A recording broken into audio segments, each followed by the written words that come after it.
No! Have I really had my my mic muted this entire time? Man, this is what happens. I go away for the weekend, and then all of a sudden I can't remember how to use my own tech.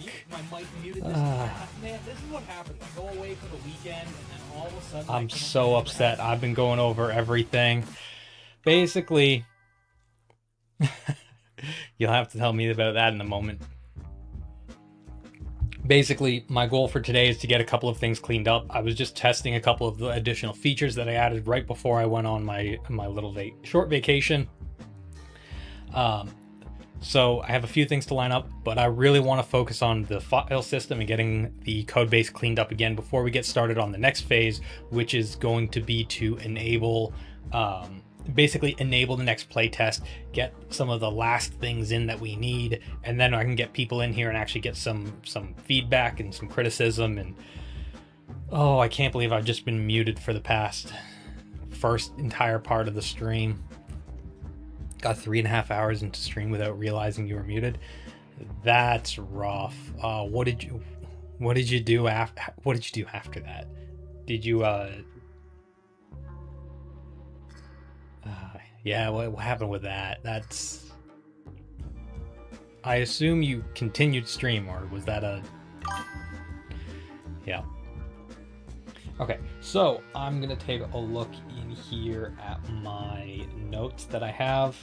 Animations for mobs attack does need to be done. Resource gathering for being logged. Okay, so first thing's gonna be first, review the notes MD, see what was and wasn't enabled in the last Passover. So the things I need to deal with here are boundaries, pink boxes, can't be made one wide, but break everything if they aren't. Zone out of bounds, decor, specifiers aren't selectable / size editable once placed. And then the other one was... I feel like there was one other thing very briefly there that I went over. Oh, well... That's probably because you were muted. I'm again, very thankful that you let me know that I was muted, so... Zone out of bound character specifiers aren't size editable. These notes are pretty sparse and end mid-sentence. Here's what I see. Open items not marked done.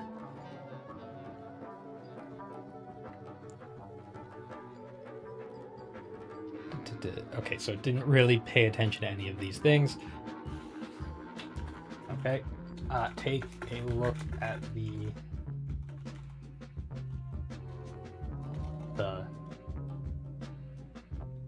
phases in quaternary implementation.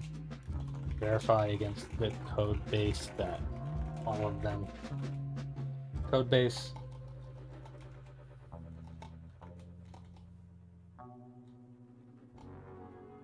The individual phase files, implementation plan, and code base, all of what has been implemented is to wrap. The goal is to start. I'm not going to do this because I'll just start confusing Claude a little bit. So one thing I wanted to try, oh, I didn't want a new window. One thing I wanted to try was go get the server up and running, get the client up and running, hop in very briefly, and take a look around the world for a moment.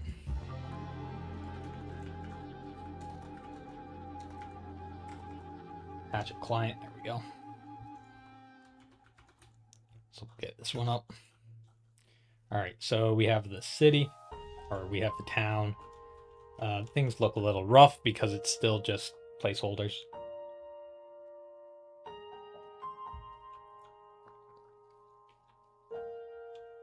But we do have our buildings.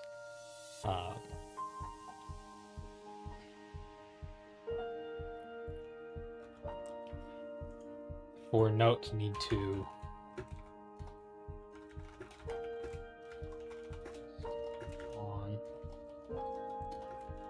on path / specific block types. Okay.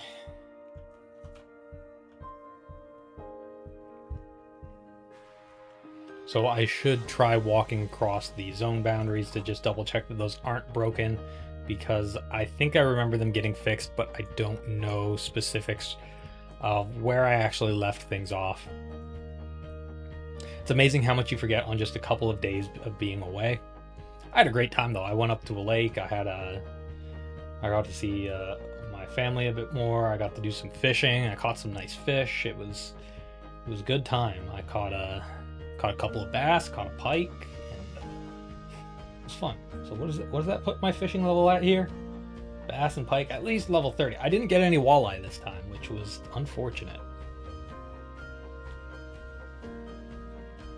Oh, that flash is still present.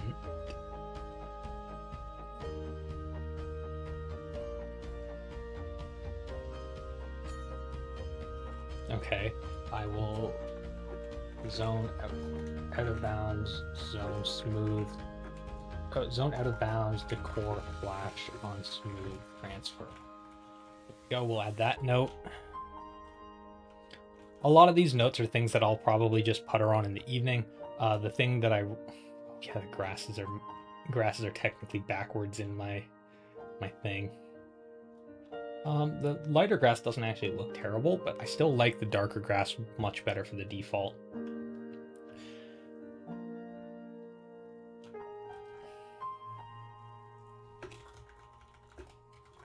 Actual zones. Okay, we'll get that fixed. But yeah, I'm probably going to putter on a lot of these quick fixes later today in the evening. Today, I just want, unless we get through the complete refactor and sorting. So. Okay.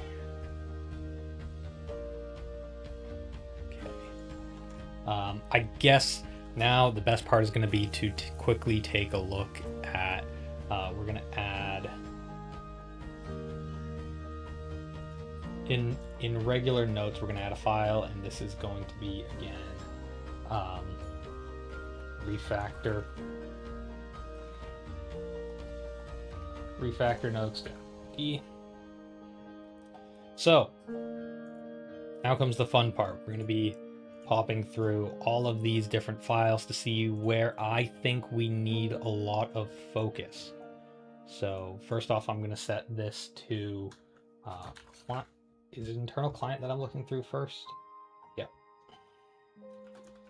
So client, we're going to hop back to audio go. A lot of these things should be still really good from the previous refactor. I'm not expecting much actual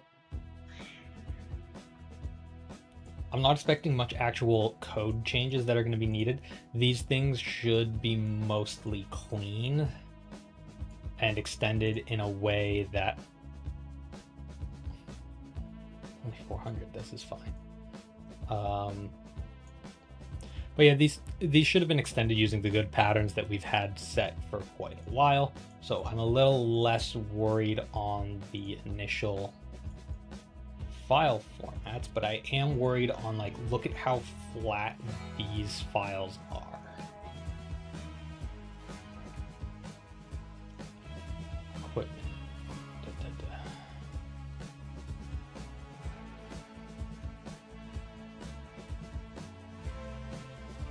Yeah, like these are really just on a surface level visual. They're really solid on their actual organization for things.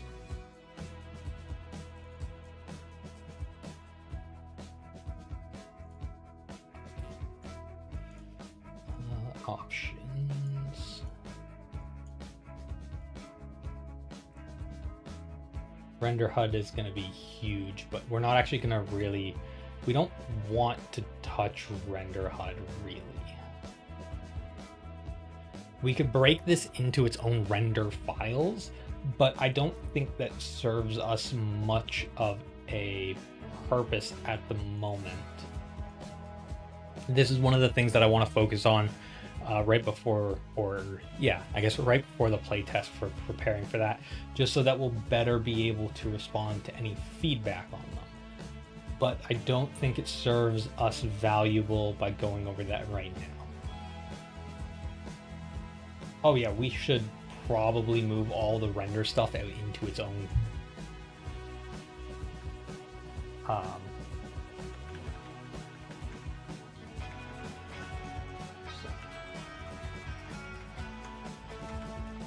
render files, especially probably being moved to full folder.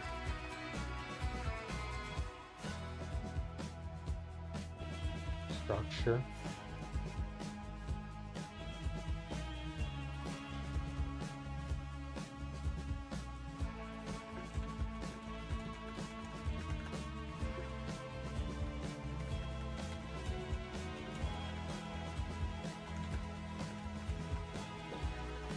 So once we isolate the actual render folders or render files into their own folders, we'll definitely be able to clean them up a bit more, but we're not going to do that initially. Holy render world.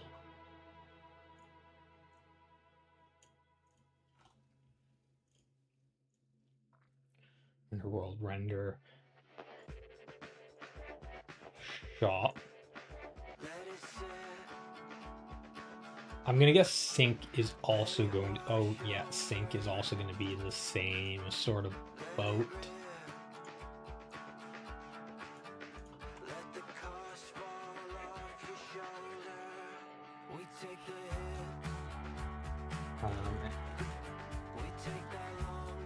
Sync related files can probably move to their own folder structure.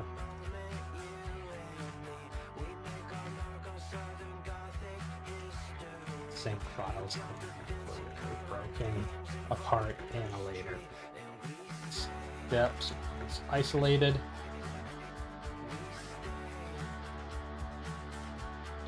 So this very much parallels what I was just looking at within render as well. Text tick. I think the, oh yeah, same is going to go for the tick.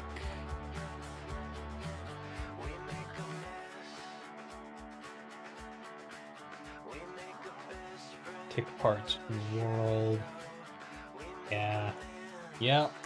This is tick files can be probably moved to their folder structure.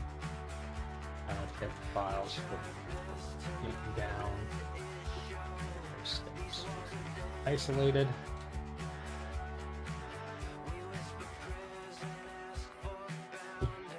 I'm going to add this and working to a lot of these.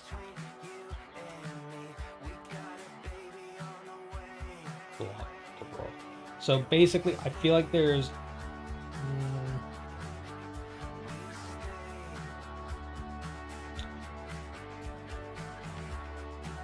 things like, because now I'm going to actually look at the file names and see what can be things like player states or like death dialogue, equipment, I guess player interactions, death equipment, boss, no, death equipment for equipment.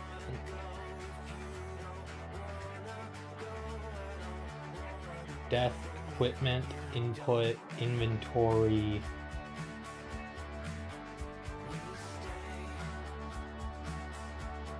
bindings, death equipment, inventory, bindings, player interactions with client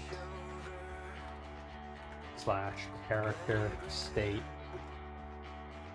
VDEF equipment inventory bindings can probably be broken out into their own folder structure as well. Okay, so did it update a thing? Here's the updated audit.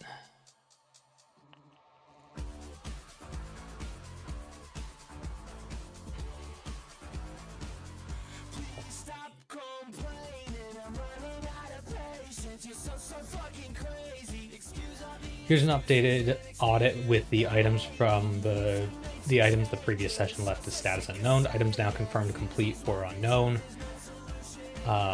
Skills portrait grid, unlock panel, bravery XP, fishing rod tool check, cooking campfire, item 1, item 4, item 7. So this is control locked, nature's fall, and mob attack animations. Still not implemented. Craft cooldown plus bulk Q. That'll be moved into the next phase yet. Zoom UI scale. Partially done. Roll icon shows the keybind key label. An ability name, not a dedicated roll sprite.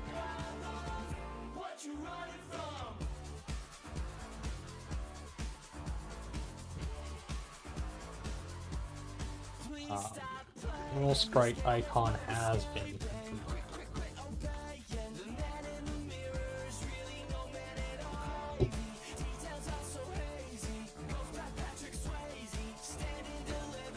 Make notes on the implementation plan document. Let's grab the path for this. Of the state of the implementation. Overall, this phase this phase is marked as complete now. Everything outstanding needs to be in a separate set of notes for bugs to fix / next phase issues.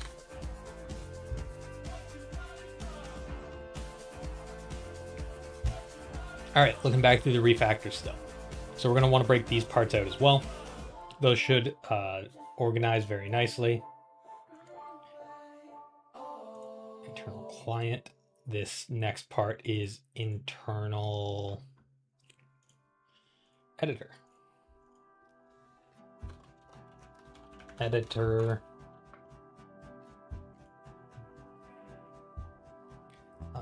I don't think editor really needs to be. Ooh.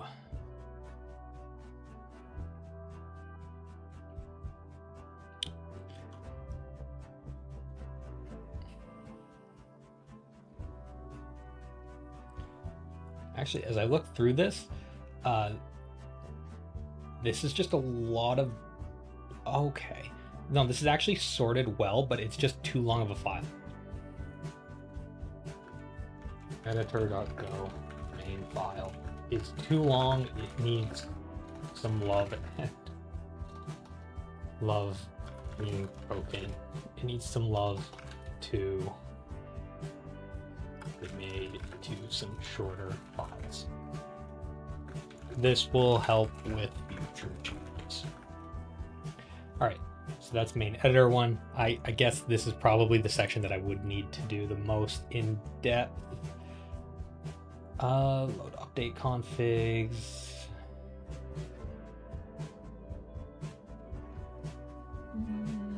That's a bit of a long method.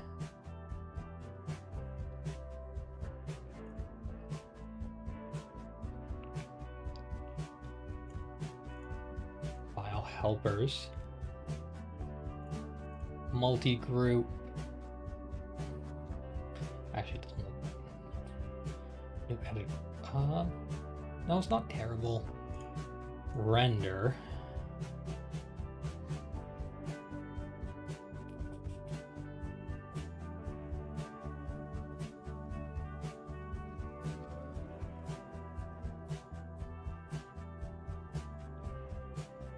not the worst either. Selection, sidebar. Sidebar needs a breakdown into its own files. Sidebar needs down into smaller, separated functionalities.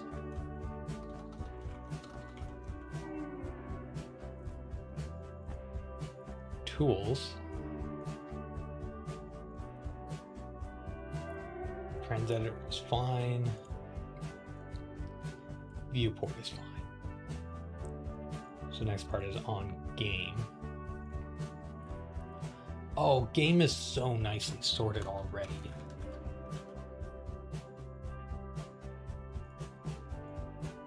If I take a look at config, these should all be basically fine. Yeah. I don't even know why I'm really clicking through these.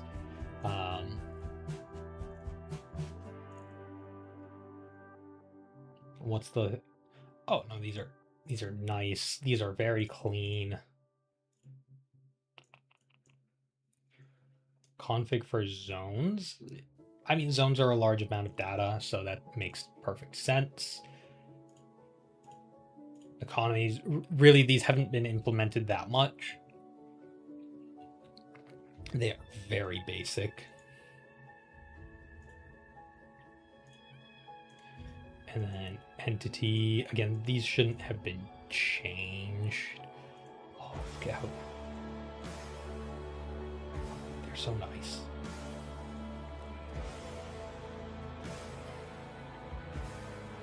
Events, this is not necessarily what was meant when we were doing initial planning for events, so they're gonna have to be named. We're gonna have to deal with that in the future. These we've already gone through so many different times and we haven't really adjusted them. Yeah, it's fine. Mob combat is fine. They could probably use a bit more explanations on them, but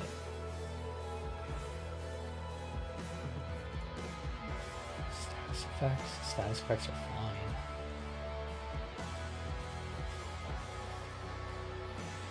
Ability is a bit of a longer file, but it's fine. Auto attacks get reused all the time. We're good on those.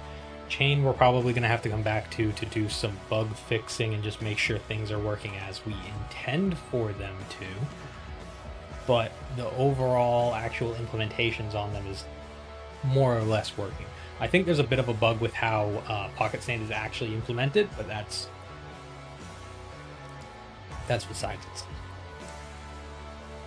Alright, so Claude, implementation plan is updated. Overall status changed to complete. Each phase section now has actual status and concise implemented summary of what was built, including extensions like out of bounds tile set regions beyond the original plan. Q7 was added since it wasn't in the original plan. Q8 notes craft, cooldown, bulk, and zoom as moved out. Next phase issues is created with the 2 incomplete features, craft, bulk.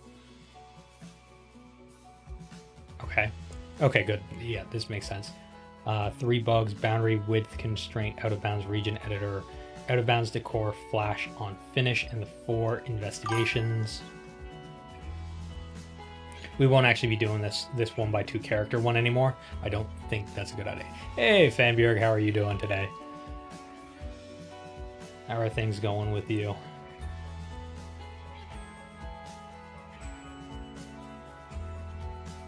What do you mean?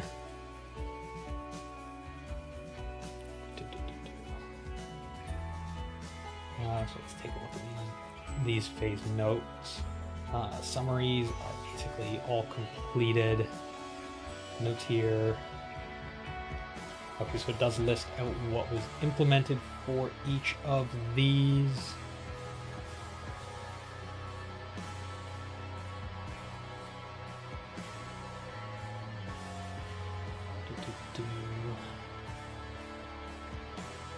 Q8 was actually added in. Nice. But it was added in as not started.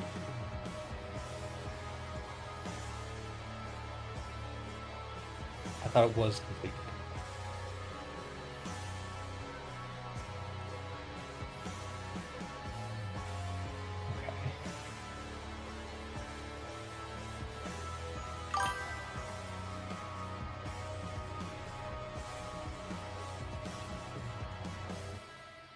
Completed. I'm going to manually update that to completed.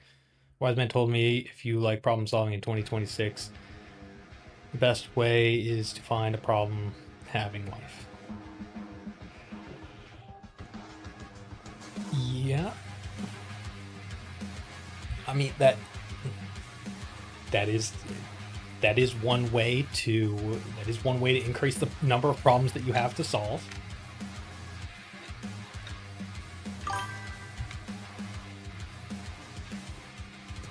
That is one way to increase the number of problems you have to solve. All right.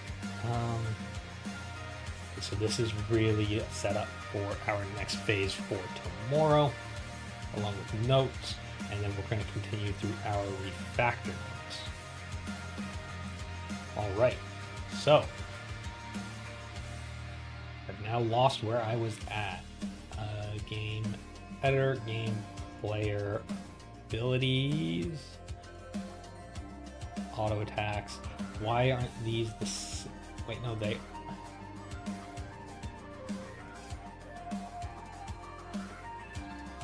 I thought auto attack was up in here already. I thought we already read over auto attack anyways. I know auto attacks are fine. Chain. Oh wait, yeah, okay, this is why I thought I just went over it. I've already read over this. Generator for quick time. This is going to become its own huge thing later. You improved your game editor, made in your UI lab. Nice. I have made some large improvements to my game editor now as well. It'll show up soon enough on the stream. There we go. Or at least my map editor part of it. Built out a fair bit of stuff.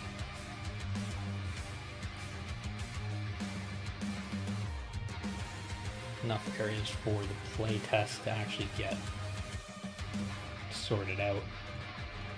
But those will be a focus on the next phase, getting everything lined up. I don't like that I just heard my server restart.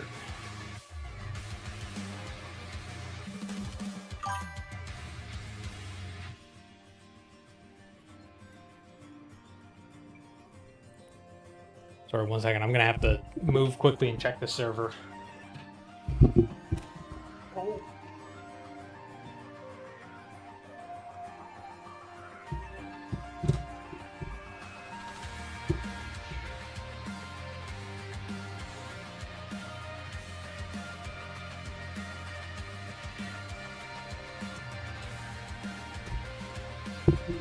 Okay, never mind. The server is fine.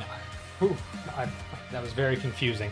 I just heard the restart sounds, and I'm like, oh no, did it break? It was running so fine while I was gone. There's no way it breaks as I get back and while I'm in the middle of stream. But no, it's fine. It's fine. Yeah, I do need to get a couple of things added to this. So notes.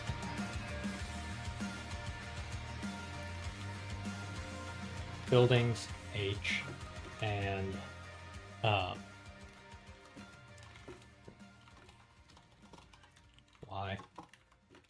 Don't have a sidebar button.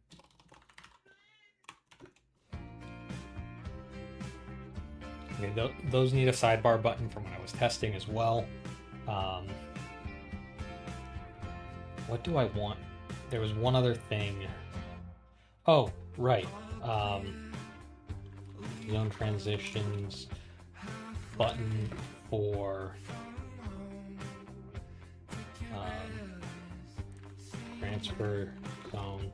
Pink section is poorly placed behind the save button.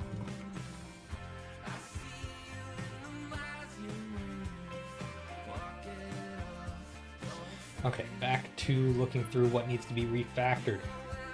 Why is it not? Okay, we're taking a look through the ladder. I'm pretty sure I remember most of these being fine.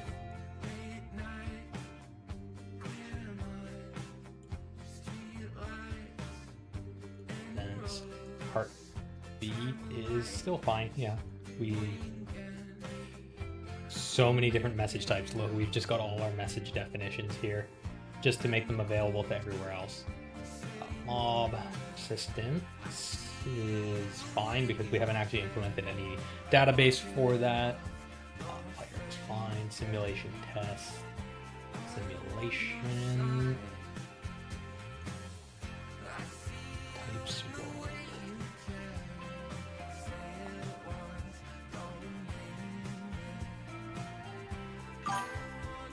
This is mostly just definitions. I think I remember going over this and going, yeah, it doesn't need to be addressed now.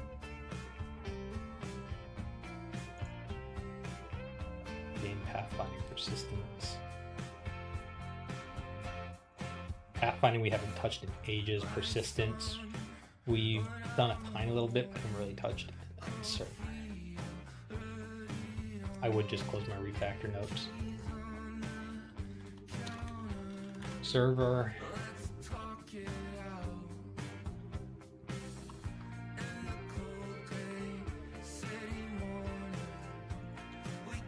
Let's take a look. Boss pipeline's fine. Chat is fine. It needs more commenting. This needs more commenting as well. That was actually the test. Yeah, the test. Death is fine. Server events here. I think the interactions can probably be broken apart and filtered into their own. No, these are actually more or less fine.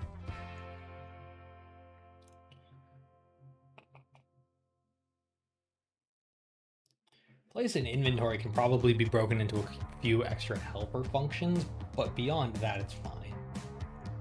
Login is actually going to be the focus for the next, or part of the focus for the next phase, so I don't think that refactoring this or breaking it apart right now is going to be a good idea.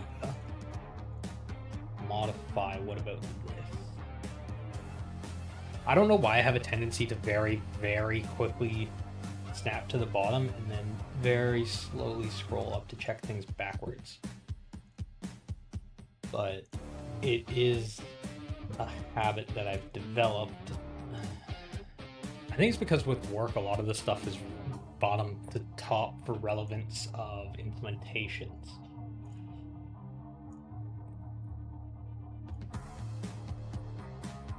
Shop is surprisingly clean for how cluttered the side looks.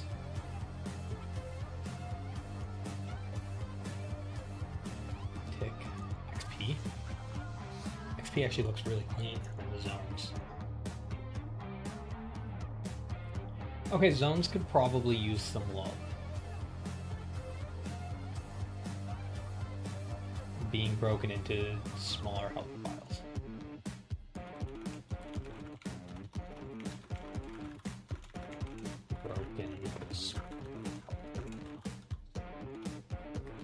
Okay, this is pretty much all the stuff I wanted to.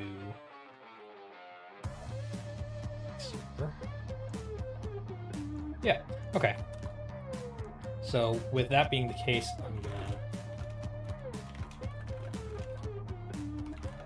phase summary and finalization prep.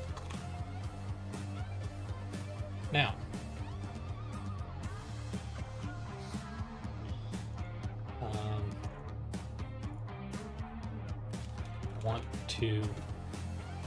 it is time to go over all of the code base implementation / structure for the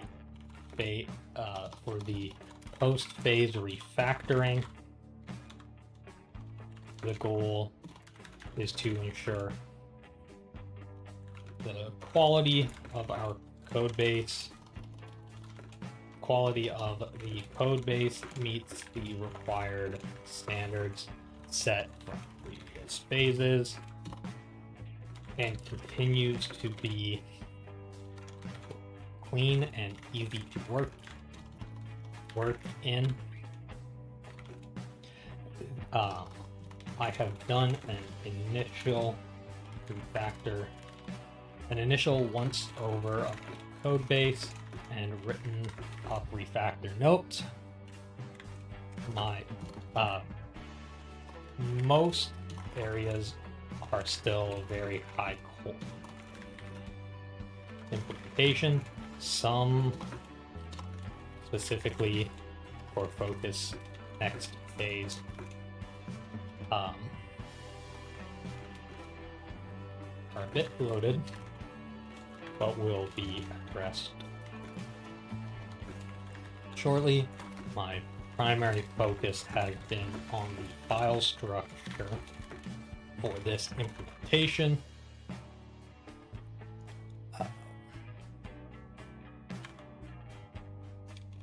I have made notes of what I would like to address. Review the code base with the focus on the file structure. With a focus on the file structure, write up your own refactor plan / notes document. Then compare and contrast your findings to mine. Finally, write up a refactor plan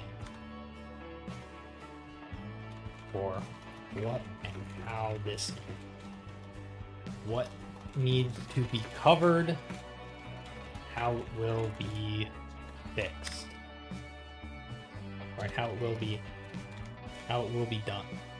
Okay, there we go.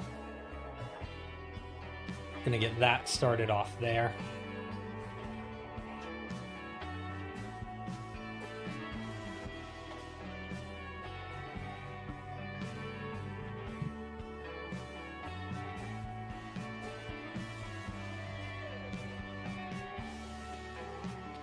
I am going to step away now for a moment. Terrible handwriting.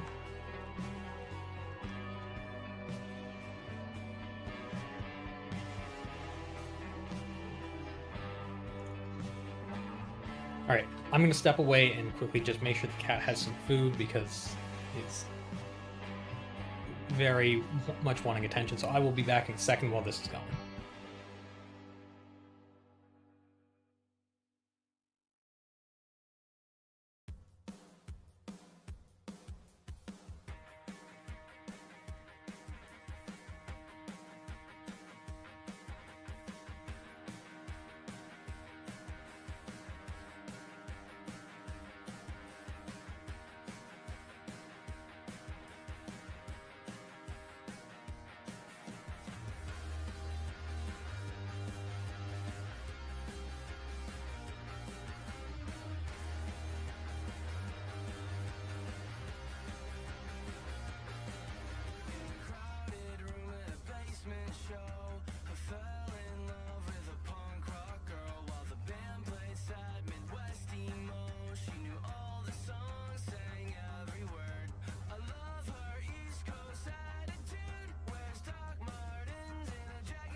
Okay, I'm back.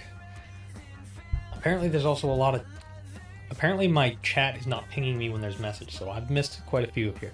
Not too different from mine. Is your game going to be tile-based? Yes, my game is going to be tile-based. Can't believe it's already been 2 months. Yeah, it's kind of wild. Definitely not as consistent as you, but progress is progress. Hey, any... Consistency is not something that you just instantly become, or instantly get. It's something that you very slowly work towards and become more consistent over time. I've been taking a look back at my GitHub, honestly, for the past, well, recently over this project, and I've been looking at sort of my consistency on things since I graduated from university, because I basically graduated and have started, or actually started ramping up how often I was working on stuff, and I would constantly start new projects being like, this is the one, this is the next thing, this is, and I keep most of my GitHub stuff private, just because I like working on things that are necessarily mine. I don't really work on open source stuff, which is the only thing that would really show up publicly online. And it's just very, very slowly been getting more consistent. I look back like 4 years, and I'll see like I worked on things a couple of weekends in a row, maybe a week in a row, and then it's just all the green squares slowly get more and more together.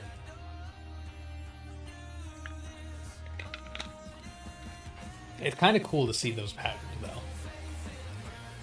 It feels like actual progress. My editor works in a way where I edit individual maps first, then stitch them together after.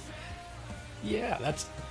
I had a plan set out... Oh, there we go. I had a plan set out originally, and when I was doing my ideation, I realized I didn't want separate parts.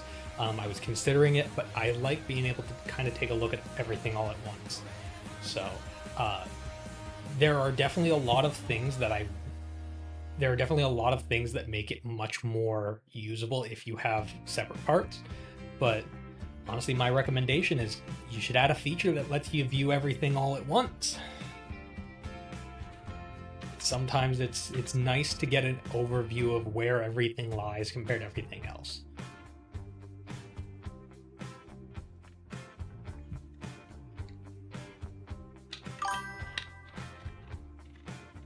Nice. That sounds very useful. That's cool. But these are just the saves. Speaking of the saves, do I have my server going? I need to stop the server. Stop the server, close the game. Just don't edit the tiles in that mode. Yeah, that makes sense.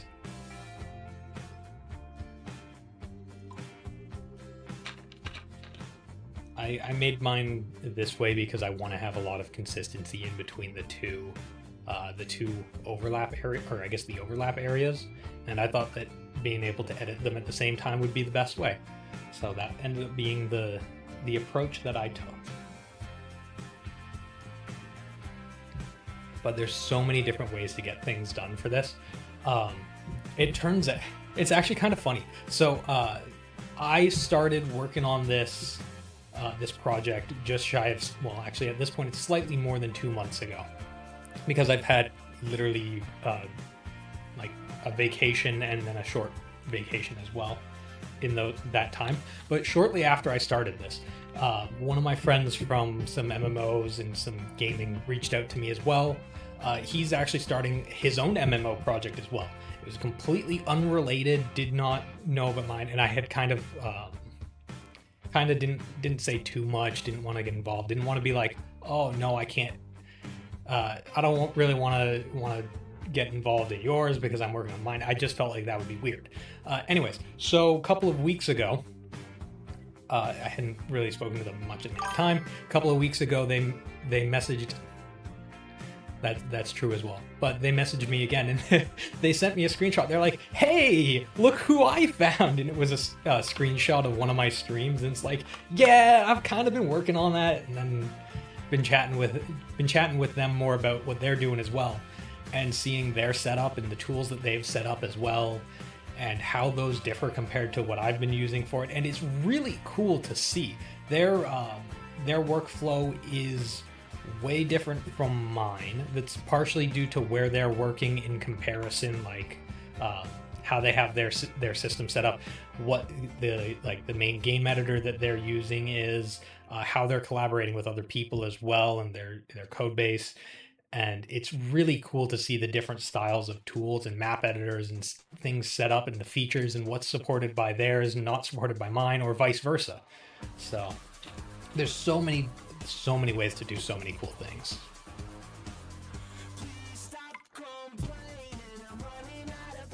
tile set editor. Nice. Yeah, that's a great idea as well. Mine is, I don't have an editor for my tile set. I have a generator for placeholders, and then I gotta manually do a lot. So it looks like, all right, looks like Claude's gone through and made some notes. Why did they call it? It should be named Claude. My refactor analysis, independent deep divings, refactor planned, where we fully agree. Editor, sidebar, server zones, the client, render, sync, spawn, scroll, all need splitting. What Claude added beyond. Wire, the biggest structural smell, 104 types. Is this the one I ignored, or did I actually highlight that one? I don't think I highlighted it. I think I just skipped over that one completely going, it's fine. Dude, tile sets are so needlessly complex. Well, I wouldn't say needlessly complex, but there's so many different things with them, and breaking them apart and making sure that you're referencing the correct places, and then making sure that you have enough sprites, and then making sure that you can extend them as well. And starting this was not ready for tile sets. I really wasn't. So if you got one working already, that's an amazing start off on it. All right, so wire's the biggest structural smell. Yeah, it's the easiest win in the whole code base, split into 7 to 8 domain files, 0 API change anywhere, unblocks reading anything that touches wire and types. Login, I said that I wasn't going to touch this because it's a later phase. Hiding in an auth file should be its own file. Ooh, actually, yeah, that's a good call out. Items here at 72 items on the edge, conditional grouping into resources, process gear, subdirectories with a small loader change. That's a good call out. And seeing AIs become able to actually do helpful refactors is one of the most mind-boggling things for me, because I tried out figuring out what needs to be fixed, and working with AIs initially, they were so bad at grouping things and sorting things, and everything always wanted to be one massive file, but they've gotten so much better for it. And I don't know what parts of that is putting them in a good structure to work with, and what parts of it have been the actual improvements of it. Also, I just realized there's a follow from like 16 hours ago when I definitely wasn't streaming or doing anything then, so I don't know where that came from. But if you ever happen to see this, Katrina, thank you for the follow. Data items, so that was the items. The Go constraint, the client subfolder vision needs a staged approach. The file splits within the flat package first. Oh, really? Sub package extraction later, requires exporting private fields or a render context type. Execution order in the plan prioritizes 0 risk items first, wire split, server splits, and the editor. Then client each item is independently or mergeable. Okay, that's good to know. So let's take a quick look through what Claude came up with. Go package constraint for the client editor server folder proposals in Go files and subdirectories form a separate package. You can't split client and render and have them remain in the same package. Moving files to a subdirectory means either creating separate sub packages requires exporting currently private client fields, or keeping the flat internal clients directory but splitting files by concern within it. The practical refactors split files within the package first, then evaluate sub package extraction later. The user's folder proposal is a valid end goal, but requires a staged approach. As long as we get to this, because it'll clean things up, then I really look forward to that. Do you know if there's any way I can implement something so AI can use my tile set to make maps? I'm just so bad at making layouts. It'd be awesome to have some infinite inspiration. There's definitely a way you can. I don't know. That will depend on what your current implementations are. You can have it assign specifics, specific tiles, specific numeric values, generate it through JSON, like have JSON or some sort of file map. Give your AI a set of rules for generating a map, like these floor tiles or wall tiles, or like use cases for each sort of tile type. There's definitely ways, because that would be more of a guided approach to a procedural generation approach, and procedural generation is very doable for most of these. It's always a weird recommendation, but the best way to figure out a way to do that with the AI would be to have a discussion with the AI for it. Open up the AI and open up a brand new chat with like Claude. Ask it to read everything related to your tile set and your mapping, and then ask Claude for a list of recommendations to accomplish your thing. Read over each of the recommendations and see which one you agree with. The important part is which part or which recommendation do you agree with the most, and which part of the recommendations do you agree with the least, because that will help you with your decision-making process. And normally the best part is actually to say, hey, I like this from these selections, and I really don't like these things from it.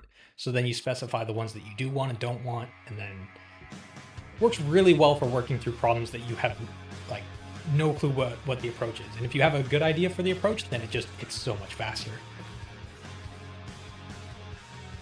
Yeah, procedural generation always is going to have some limitations. It's very fun, very interesting. I don't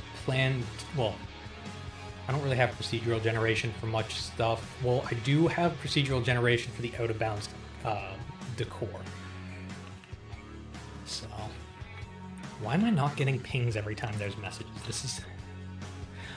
every time I go on vacation, I come back and Streamlabs isn't working properly. I don't understand this. Anyways, back looking through what Claude's got here. Yeah, Rumble the Mad God does a lot of procedural generation. Biggest problem is by packages, wire is the lines and types. Easy win is to split into multiple. I'm not reading this in too much detail because we went over the Spark notes. Split into multiple files within the same wire package. So these are the proposed files that it wants to split. I'm fine with those. Wire action, wire delta, zone, combat, inventory, player, NPC input. Internal editor, yeah, I think I called this one out. I definitely called this one out. Yeah. Update method alone is 300. Ooh, I didn't look into it that deeply. I just saw that it was a mess. It handled all the keyboard input tools, switching, etc. Natural split within editor, input, paint, objects, a whole bunch of things. Zones, selection, transitions, and sidebar. Editor sidebar. Draw method is again 300 lines, but enormous switch if chain. I think I called out sidebar. Yes, I did. Internal server zones. Distinct concerns mixed together. Payload builders. Send transition logic and core builders. Okay, so server zones. Did I call server zones out? No. Oh, wait, yes, I did. Internal server login. This is one I didn't actually call out in the slightest that was highlighted. It sounds really good, so I'm going to focus much more on this one. Server login, send initial state is 272 lines. Nearly half the file. It constructs the entire initial game state. Delta sequence on login references nearly every zone entity type. This function belongs in its own file. Okay. I'm fine with extracting that into its own spot. The remaining auth logic forms a clean 250 line auth and save, or auth file and save logic could be player save go. Okay. Moderate issues. Even without sub package move, this file can still be split within an internal client. Render floor, render entities, render. Okay, so breaking up the render parts, I know I wanted to focus on the render files. So this, it sounds like Claude wants to do these kind of the opposite way, but I guess that's kind of needed because of how Go works for this. You have to break the files, then you have to organize them, and then you have to move them and export because of the packages. Man, I really don't like Go's file structuring. I just want subfolders. I don't want to have to package everything and expose them all. Tick input. Pull input is the main function and is appropriate in this file. The file also contains inventory context handling. Internal game messages. This file re-exports every wire star as a game star alias, and the stated purpose is to let callers import only game instead of game and wire, but it creates a maintenance burden. Every new wire type needs a matching alias. Consider whether the game package callers should just import wire directly. If the alias pattern is intentional to decouple game from wire, it's fine, but it should be documented as such.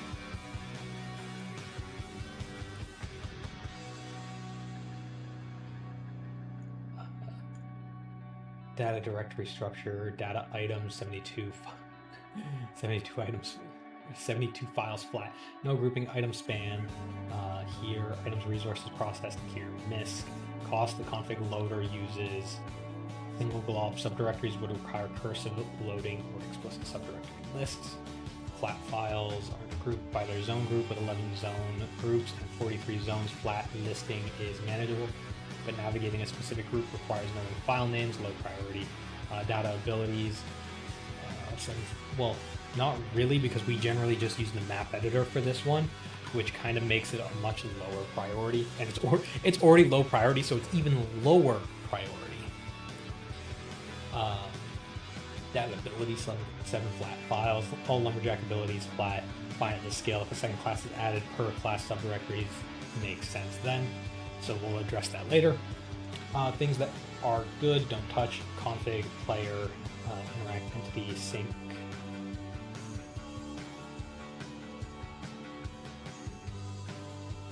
Sync inventory. Okay. Sure. All right. These are the priorities, and then the refactor plan. All right, let's get looking through this as well. Post Q4 structural cleanup, reduce file bloat, improve navigability, establish clean split points for future features work. Comparison analysis versus refactor notes, points of agreement, area, and what we both flagged. Client, so mostly their client, editor, server. Render files too large, need subfolder. Tick files should be separated more cleanly. Tick files should be separated. Player state interactions worth isolating. Editor go is too long and needs splitting. Sidebar needs a breakdown, and zones needs helper file extraction. These are all pretty simple. Things I flagged that aren't in the refactor notes, and I agree with most of these, or I agree with these actually. These are great points. We just went over those as well, so I'm not going to reiterate it too much there. Points of refinement: the user describes the client refactor as move render sync tick to their own folder structure. In practice, this means split the large files and then evaluate whether subpackaging makes sense. The plan below focuses on pass 1 across all areas. Okay. Scope changes are file structure only, no logic changes, no feature additions, no renames of exported symbols. Each item is independently managed or mergeable. So wire split into 7 domain files within the wire package. No import changes anywhere. All types remain. Risk is none, which is exactly what I want to see for these. Refactors really shouldn't be risky. They should just be time consuming and tedious. If you're having risky refactors, that's best to scope on its own actual goal, because you're going to want to do a whole bunch of excess testing and a whole bunch of excess risk mitigation. So internal editor, change extract functional groups into sibling files within the editor package. Again, these should all, if any of these aren't low risk, that's where I'm going to be focusing more on them. Low pure reorganizational, all same package files. Effort is always there's always going to be a lot of effort to these, or not a lot, but it's always going to be tedious. Notes on existing files already exist, merge their contents into new domain files rather than leaving orphan files. That sounds good to me. Sidebar, extract per section, draw helpers from draw, and this becomes a sequence call to helpers. Again, this should be risk low. Perfect. That's looking good. Internal server zone split into 4 files within the server package. But if anyone asks, no AI assistance was ever used in my project. I'm simply just an individual genius who also happens to be a senior engineer. Yeah, go for it. I have no problem saying, yeah, I'm heavily using AI. I want to save 8 years of my life on a project. I'm crazy, not insane. Definitely not a first-year CS student who uses AI to fill the gaps. Honestly, that is the best thing you could be doing for yourself right now, because that'll give you so much of a head start on actually getting into industry afterwards. if people aren't doing that, then, well, honestly, that's their loss. They're probably going to have a tough time as soon as they graduate. So, and if you're first year now, things are going to change so much over the next handful of years. You're going to want to be able to keep up with knowing what the changes are talking about. So.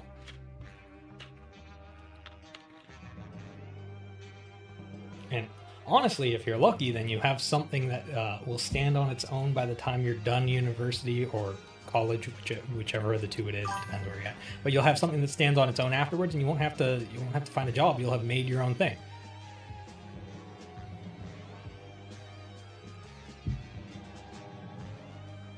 Risk low, same package, no API. This is good. This is great. Internal server login, extract by concerns into 3 files. Again, risk low. Render world split into domain files. Render world becomes a thin file with just the render layer orchestration. That's fine. Low, same package, no API changes. Internal client render HUD split by HUD region. Again, risk low. I'm glad to see that on all of these because I would be extremely concerned and would have to do I don't want to do a whole bunch of manual stuff. Tick input here. So pull input is the right owner of the file, but it contains unrelated helpers. We're going to migrate helpers to the appropriate files. Risk low. Yep. Data items group into subdirectories. This one doesn't even have any risk on it. It should be no risk because these are update config and load item config to walk subdirectories recursively instead of a single directory. Effort low, it's mechanical. Directory traversal, which is easy. Condition do this only if the item count is expected to grow significantly next phase. At 72 files, it's painful but workable. At 120 plus, it becomes necessary. Execution order is going to be for wire split, zone split, login split, editor split, sidebar split, render world split, render HUD split, tick input cleanup, items grouping. Okay, the order for these is going to mostly be unneeded. Out of scope for this refactor, moving client files into sub packages requires exporting private fields. Okay, the refactor plan looks good. I want one final step added to the refactor. Once all of these files have been handled, write up a new plan for the sub-package steps. This will be the next immediate task because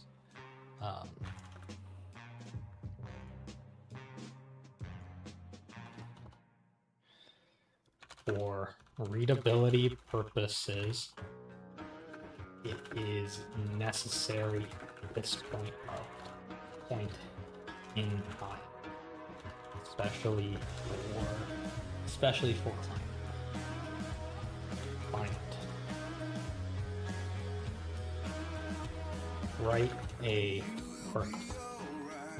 Update the refactor plan to include this final step.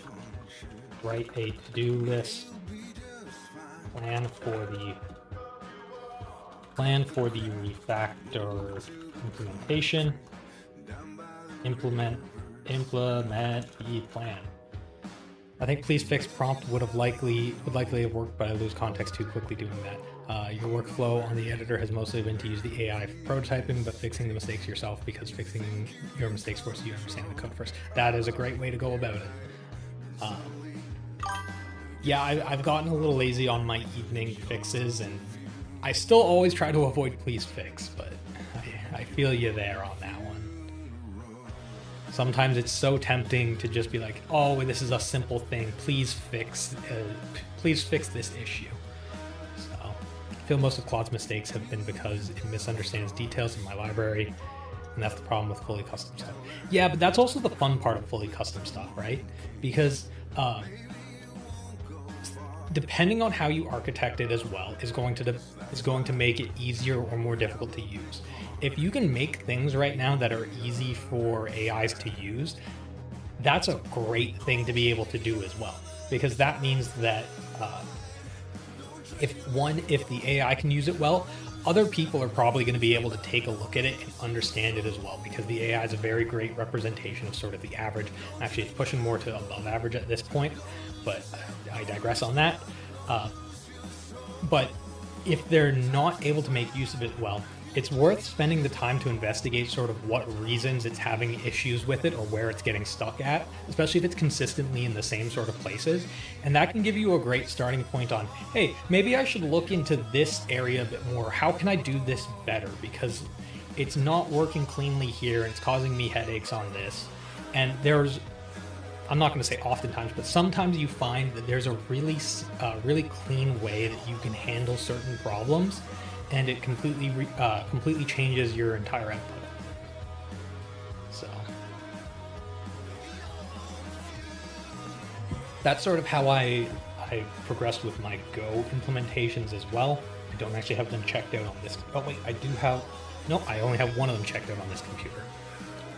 Basically, my tournament software that I made for RuneScape and my stream tools, I started going a lot through configurability, and I learned a lot of the pain points and sort of the adaptation, or I learned a lot about the pain points for making stuff configurable. I learned a lot about the pain points of working with things through the CLI and making things human usable.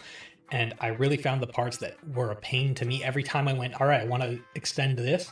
And then it was just, it was really difficult to make changes that I thought were easy. So that made me reconsider how I wanted to do each of those parts and what I would do better on them next time. So now it gives you a bit of, or now when you're working with AI, it's that same sort of thing, but instead of just making it so that it's easy for you to work with, you're trying to make it so that it's easy for you to work with, easy for the AI to work with, and easy for other people to work with, while still accomplishing the same things and meeting your own standards. So the last mistake it made was just me exposing something publicly that should have been private. It's a silly mistake that'd bite other people, but wasn't a big deal for me. Yeah, they happen. Those are honestly all of the learning and improving comes from those sort of things where it's like, oh, I made this silly mistake, and then you find out about it. You remember about it, and hopefully it doesn't happen again, because that's the most effective learning moments, or the most effective teaching moments for yourself. I'm glad my bot's working. I was worried when the server restarted earlier.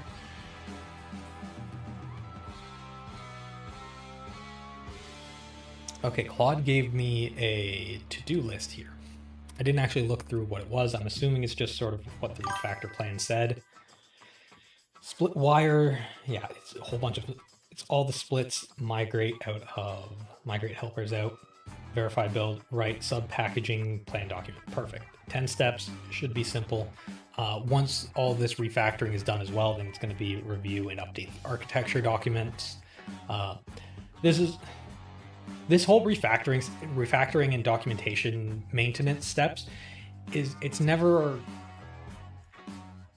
necessarily fun to see.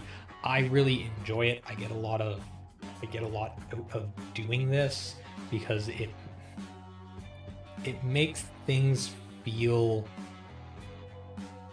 more satisfying in the future for it. When I can look through everything and be like, ah, yes, I remember working on this part. I remember when the state was this. I remember. Basically, it gives you more areas to reflect on, and I get a lot out of that. I think it's a great thing to have, and just sort of use it as a time to reflect on how things are progressing.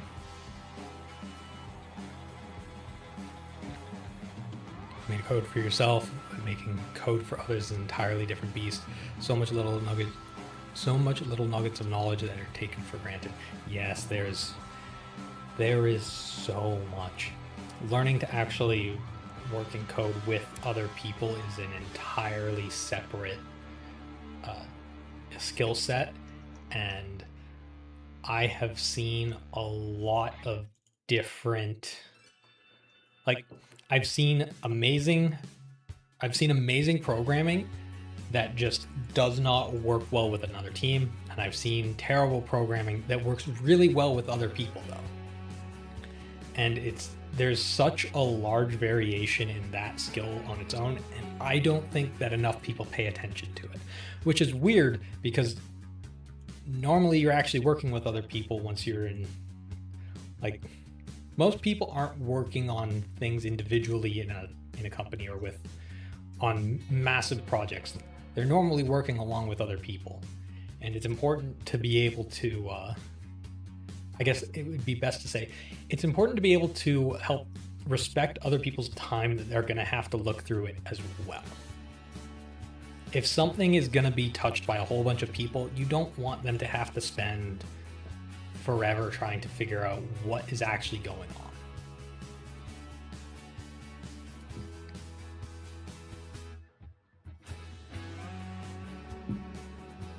And I'm out of Dr. Pepper. Now I'm sad. One more Dr. Pepper. See, I should have started up the server before this so that I could not worry about, like, I wonder if it's in a working state.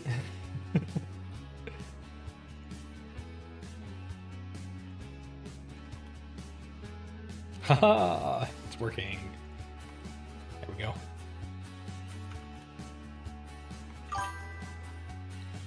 You know, I don't think I got enough fishing in this weekend. I'm gonna go train my fishing again. Really like your UI lib, but also recognize that there's a lot of polish needed before I can release it for practical use, even after the help plot. Yeah, I promise you, there will always be things that are able to be polished. My inventory is very full. Let's go visit the banker.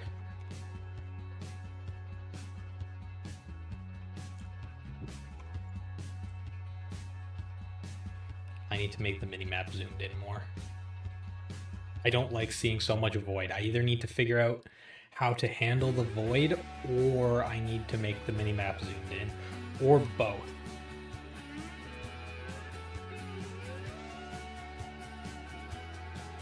Look at how much fish we've got.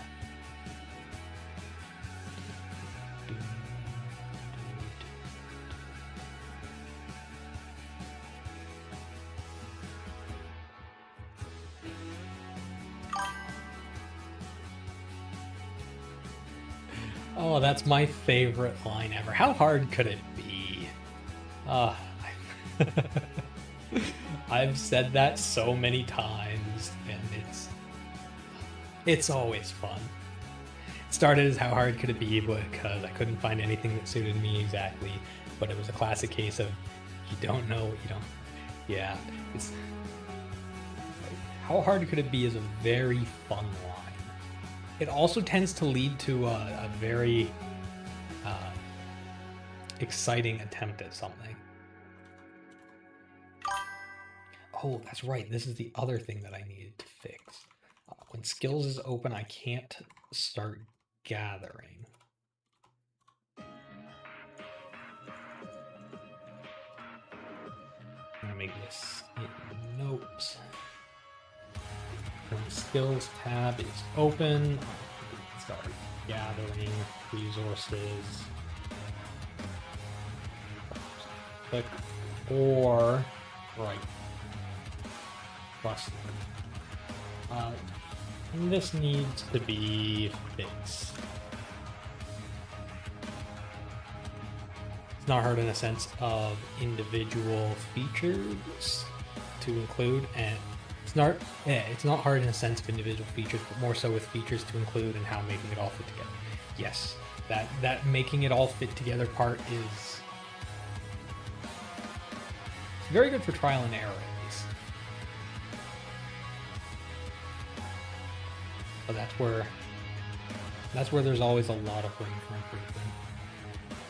It's also where there's a lot of room for fun.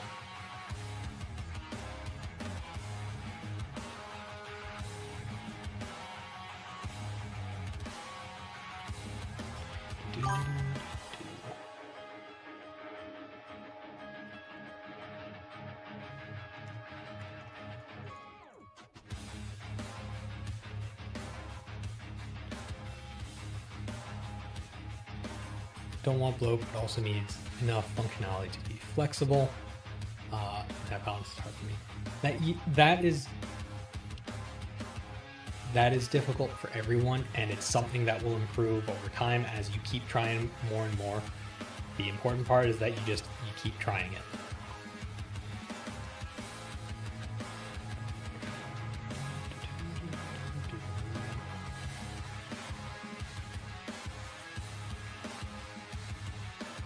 Keep trying it, and it'll keep getting better and better and faster and faster.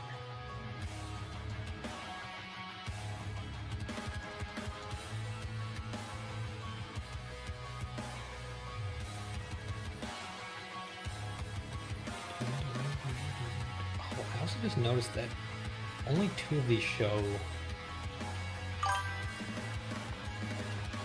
Only spells show they modified. Pink circle top right corner. This needs to be on any modified ability, i.e. melee range.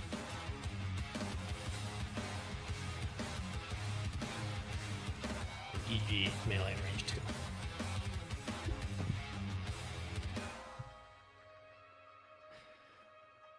No, not the perfectly good door. Oh, man, do you know how hard those are to replace?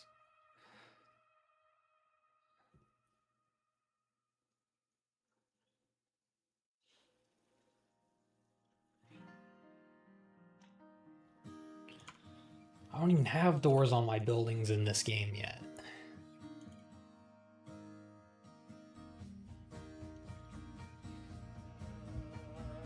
I feel like this is going to be one of the cases where Claude says, yeah, this is going to take ages, and then it just takes no time whatsoever.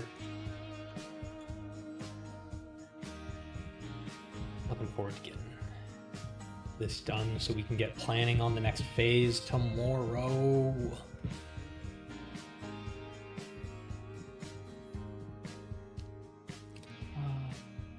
A couple more parts.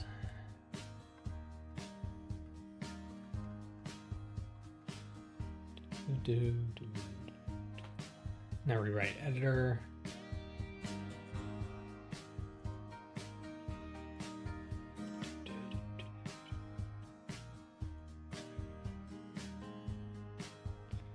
It's progressing nicely. Sometimes see what people are able to create and think to myself, how are they?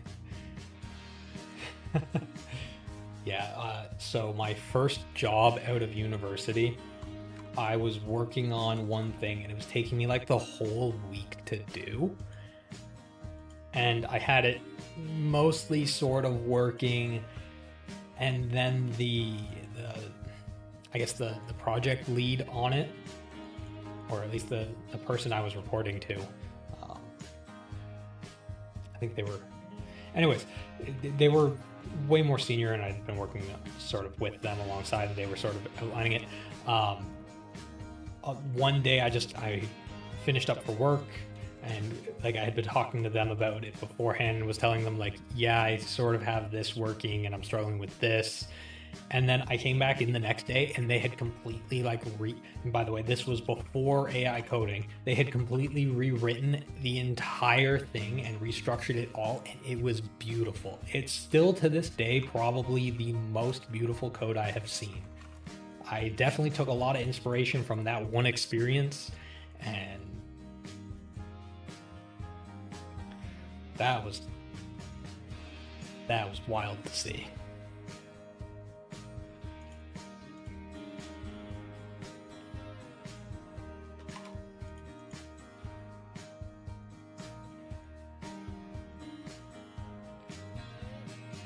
Oh, you're almost done with this, I think. I think it's on to one of the last parts.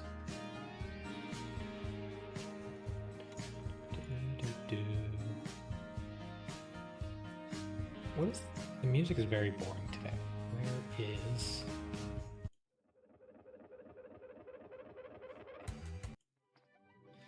on, I don't want instrumental versions for everything. Let me just hop over this.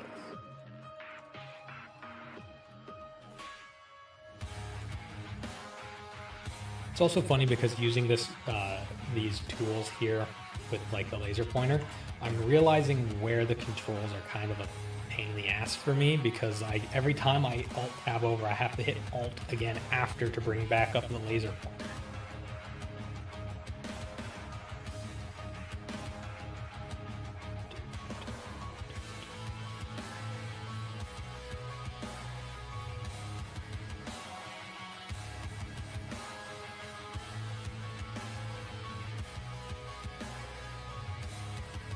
I keep forgetting that I have chat.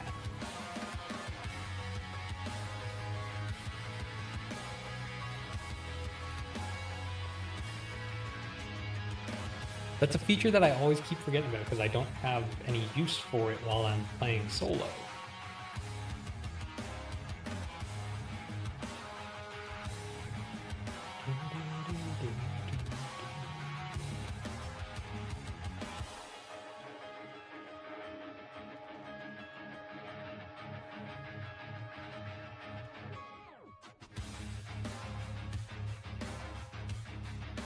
I wonder if I should add the zone specific part to it. Might be useful to see what sort of zone is being talked in.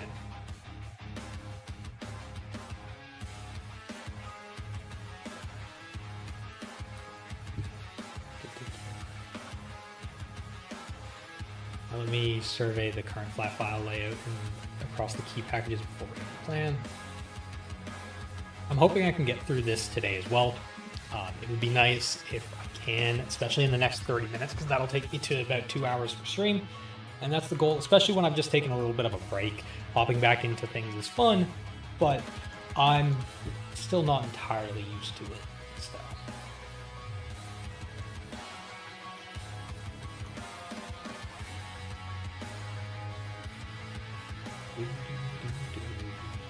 Good, I have the complete layout. Now I'll write the R10 sub-packaging plan. Let me check what the plan's render functions actually depend on to understand the view struct scope. I wonder at what point I should just spend like a week refactoring things. And by I should spend a week, I mean spend a large amount of time just working with Claude to refactor the whole thing. I wonder if there's a lot of structuring decisions that can be made to optimize the Go files and separate things out more nicely.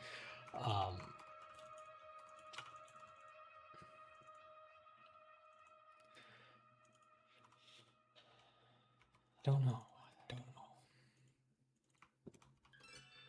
Also, am I gonna fish the entire pond here before it respawns? Let's go! I fished the whole pond!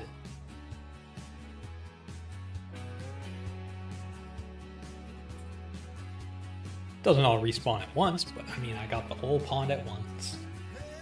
I'm gonna have to balance these resource availabilities.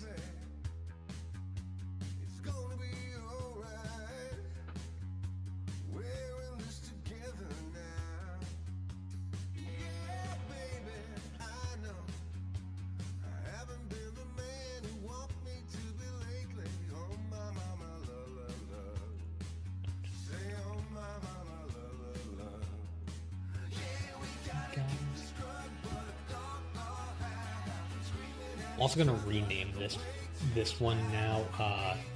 The My Refactor Analysis really should be renamed to no, wait, there we go. Wait, no, why is it making,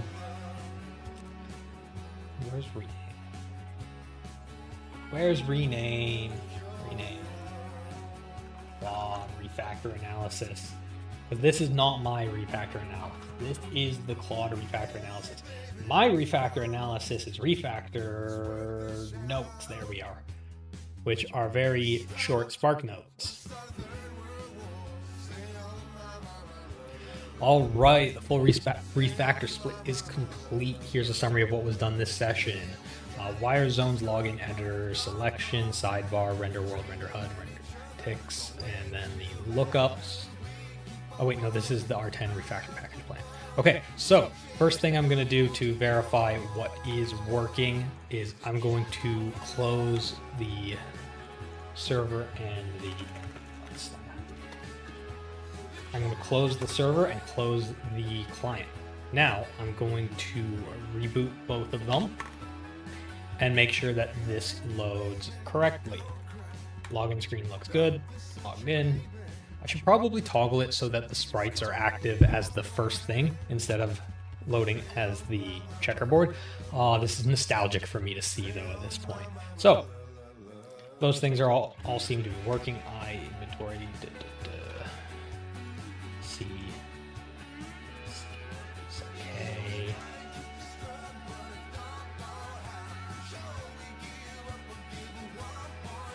Running bank. Deposit all these.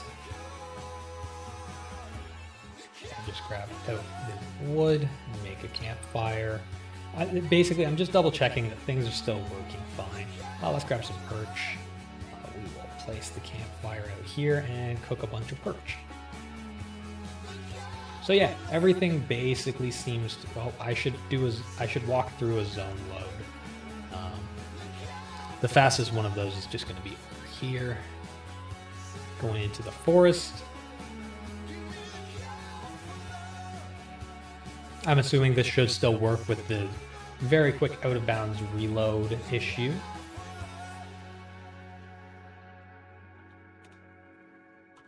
Oh, perfect. This is great. So that all seems to work fine. That's good to know. Now we can close this and we will run the map editor to double check how this is working. Yeah, it all seems fine.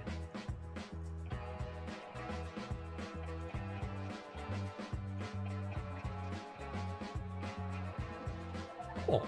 I also really like the map that I've gotten set up. I think this is great. I'm going to need to rotate it 90 degrees though.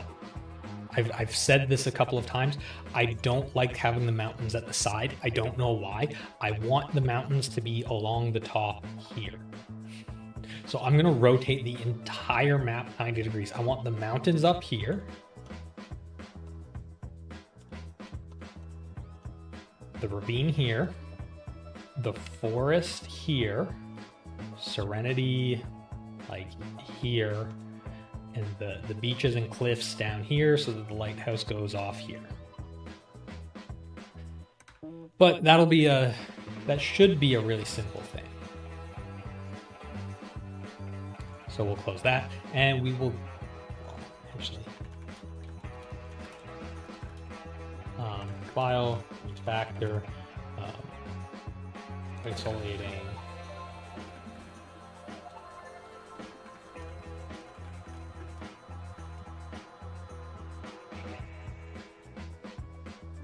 To there. Now let's look at the sub-packaging plan. I'm hoping that we can get this done today. Written after R1 to 8. The goal is to move groups of related files into Go sub packages to create a genuine compilation. Boundaries, cleaner import graphs, and enforce the separation already implied by the file naming. Go package constraint recap. Moving all files into subdirectories creates a new package. Consequences: all fields and methods accessed across the boundary must be exported.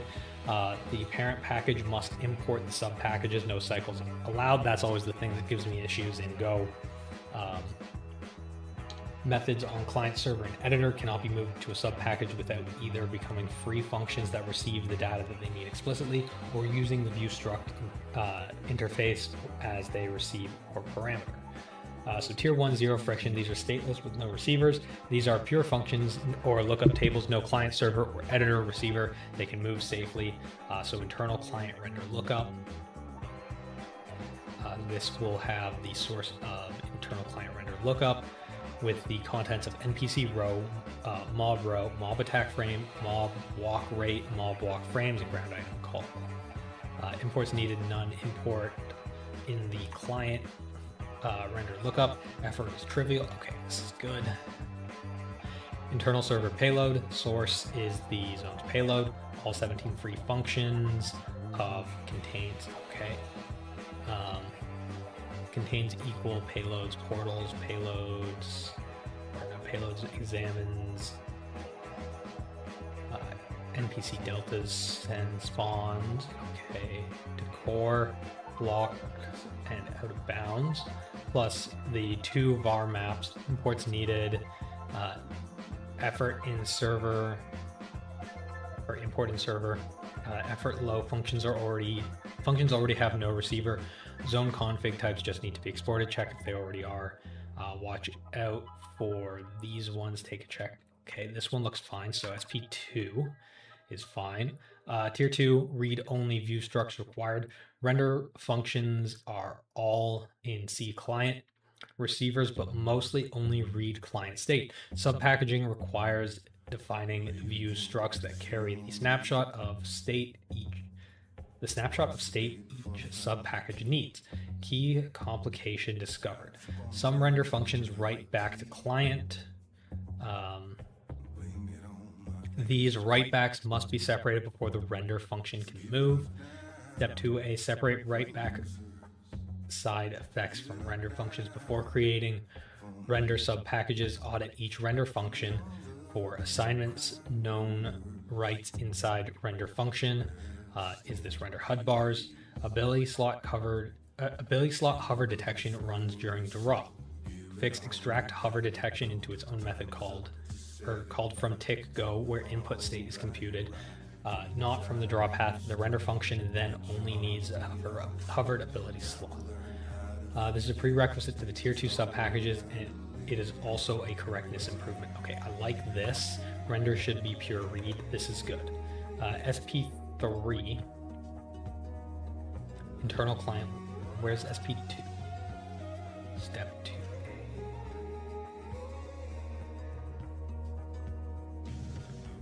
Okay, interesting. Tier 2 read only. So it has to do this part first, and then it will be able to do this part. Okay, that's fine. Internal client world render, render floor, render entities, world objects, out of bounds, effects, and world. View struct fields needed. Camera, zone, player, sprite, and config. Returns nothing. Effort medium. View struct is wide, but fields are read-only snapshots. Nice. Internal client HUD rendering. Again, HUD bars, HUD panels, chat, login, QuickTime.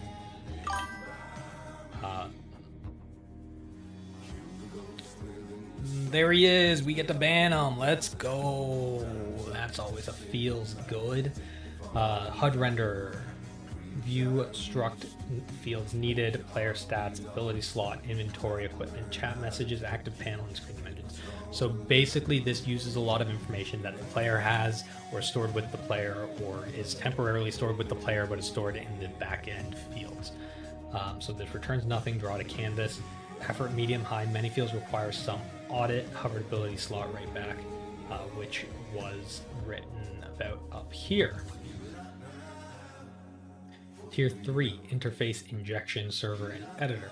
Server and editor have methods on large central structs with immutable state. Subpackaging these is lower value than client.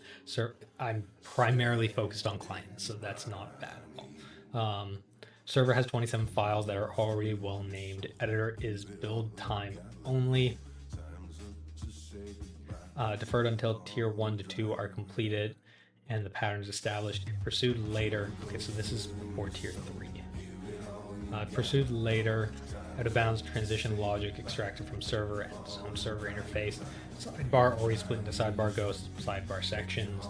Import graph. Servers on payload wire config shared. Client HUD render, world render, render lookup.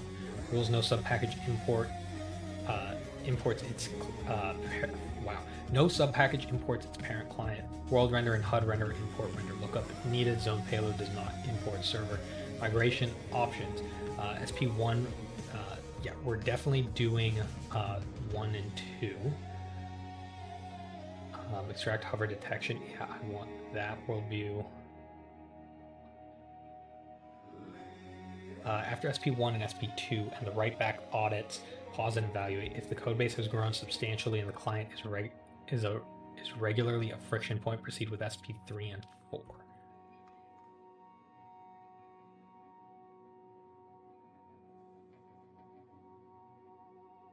Yes, I do want those. SP3 and 4 may not justify the cost of the view struct machinery. The intent of this plan is to have a clear documented path, not mandate a full exception. Explain further what's meant by the cost of view struct machinery.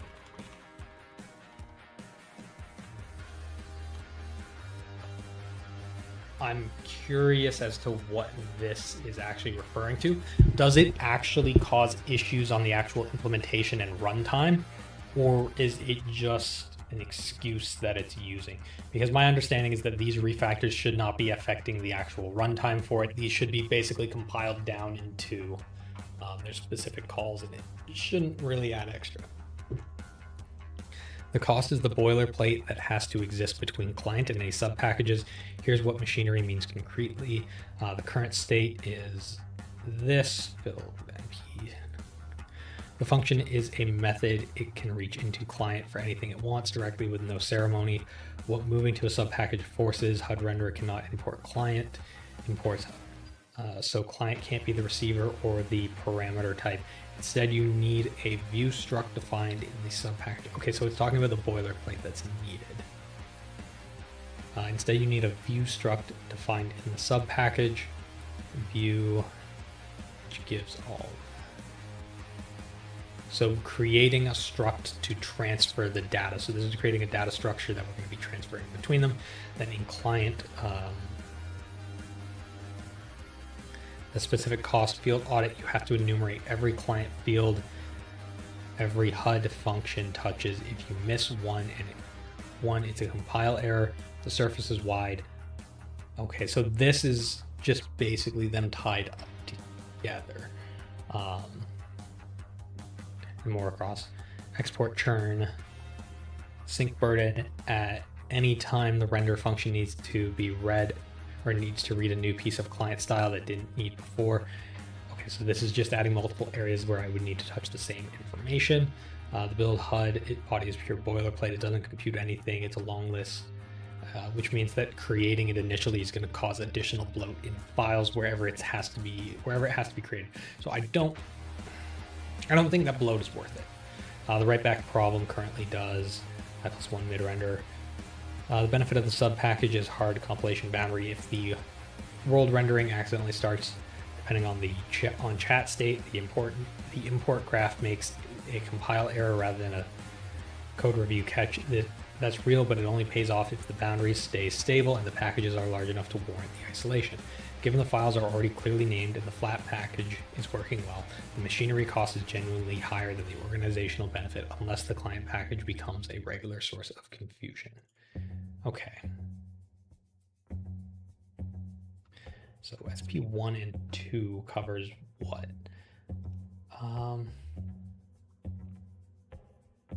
Client render, server zone payload, and then SP2.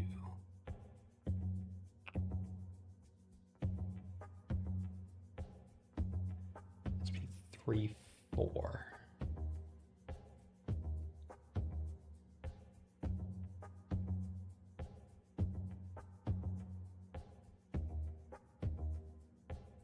So packaging 2.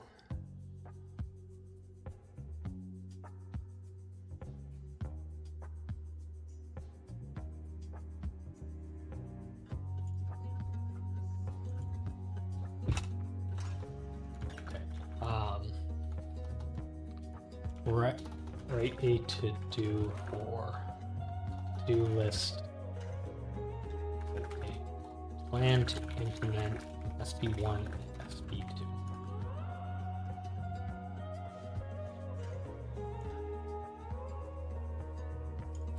I'm just going to do this instead.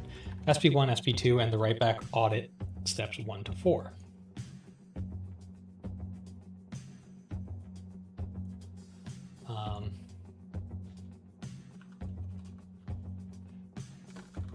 Once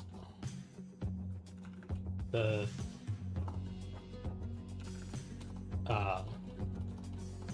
then implement the refactor keys. Afterwards, write a new document in the notes, which is in the notes for things that need to be need to have an eye kept on them in the future, with the SP3, SP4 outlined in detail there, with the requirements and the trade-off.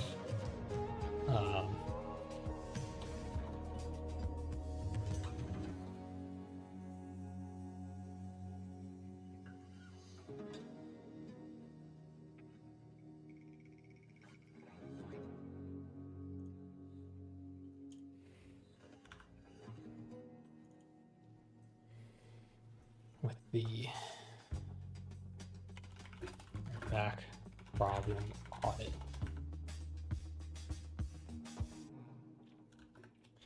I do not think it's worth addressing, but I still need to make sure the package goods and up, since currently they are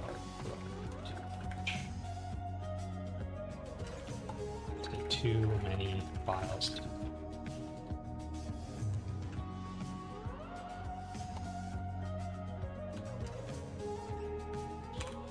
okay, we'll get that started on there. This is probably the last little bit that's going to go over.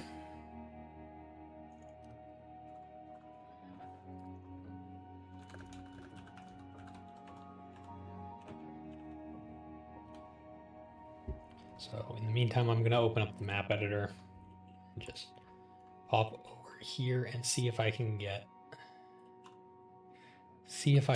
this boundary working.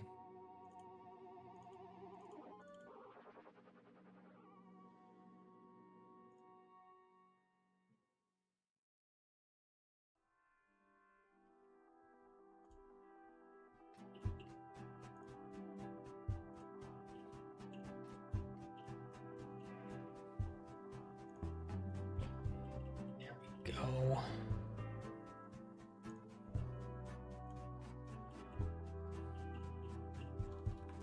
Nice, I actually got one to work.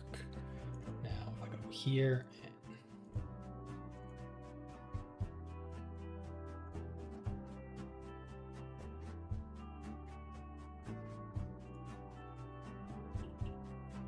so it looks like as long as I grab the bottom part of it, it lines up nicely. Save that. SP1, SP1, SP2, SP2, verify. And then future notes. Okay, that's fine. This one is not fine.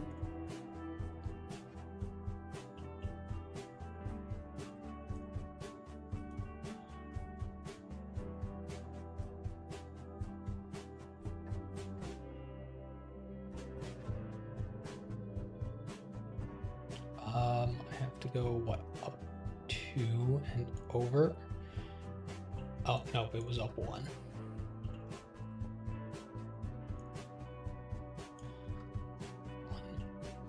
Align that. Oh, no, now it's 2. Close that, reopen it. As soon as I mess those up, I have to basically restart the map editor, which is a real pain. Boundary, grab here.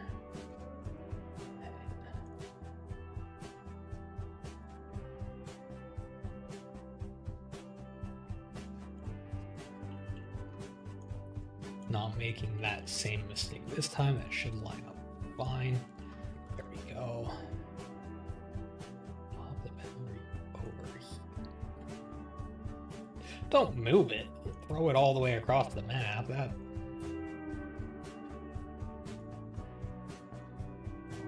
perfect. There we go.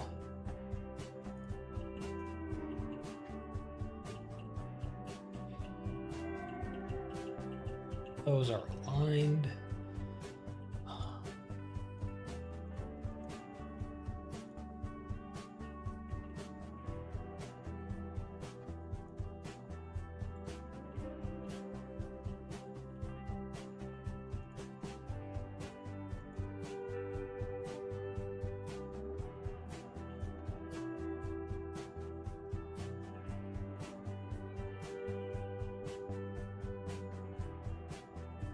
Nope, and I have to reopen it again. Woohoo! Causing problems for myself.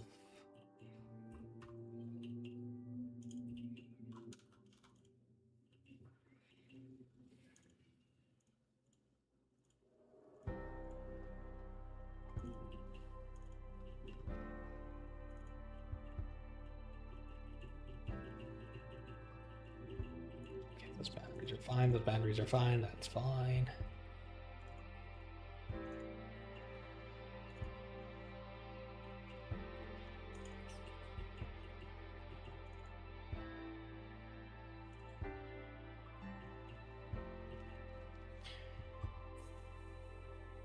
I feel like I need to add another feature that's a render zone.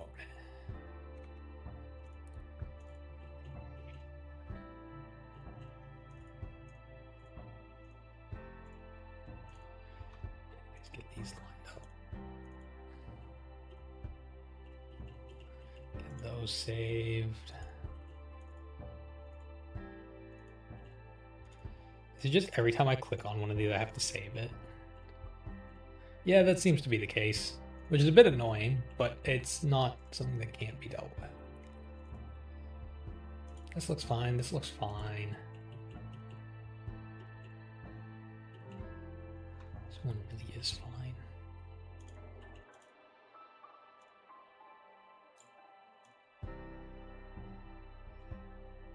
Honestly, I just want this like whole area to preload the next one. This whole area, like there's gonna be a lot of like I'm gonna take a little bit off the bottom just so that it's actually feasible for me to click. I'm gonna minimize the area around these. Make sure I've got the edges covered here.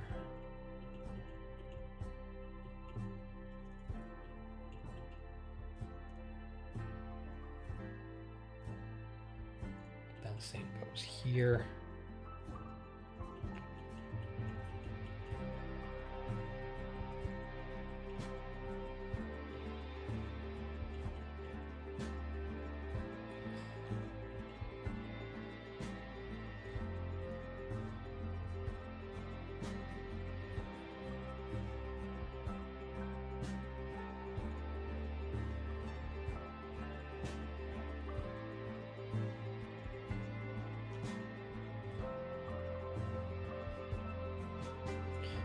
So I'm going to add an additional 5.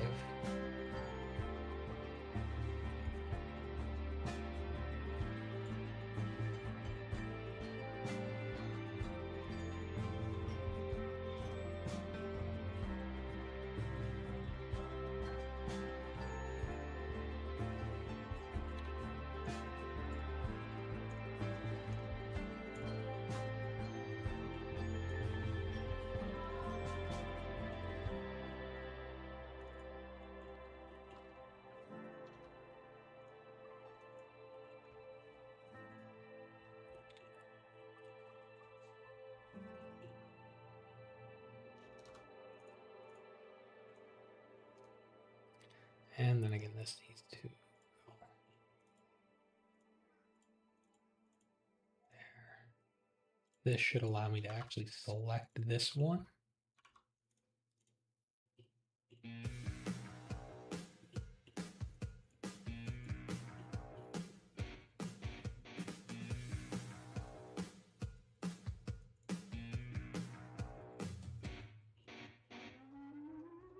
So difficult to see this. Anyways, we'll make sure these are lined up. Make sure these are lined up. Save all of these. Lighthouse beacon's fine.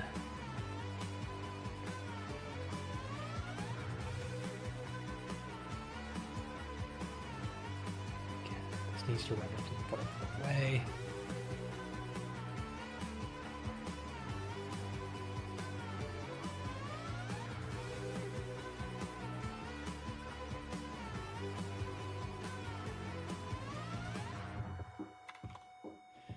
Those should line up much better now.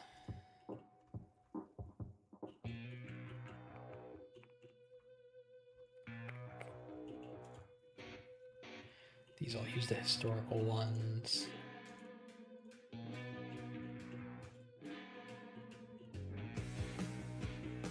So these things should be fine now.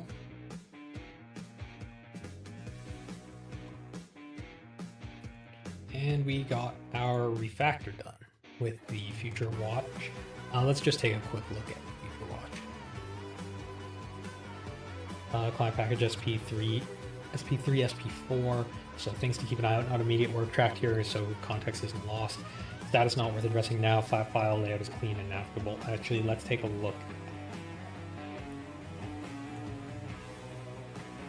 I really don't like it. We only moved one file out.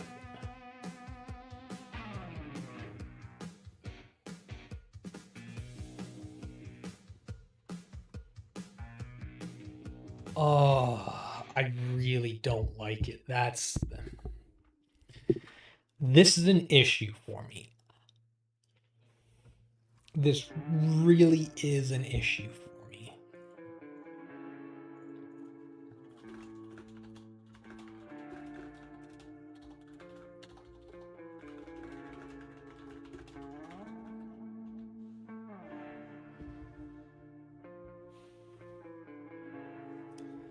Client structure package SP3, SP4 status not worth addressing now. The flat file layout is clean and navigable. The sub package plan is documented for reference only. The internal client package has 47 files all in one flat file package, which I don't like. The render files are all well named, and the package is currently navigable. The concern is whether this stays true as the client grows. Would contain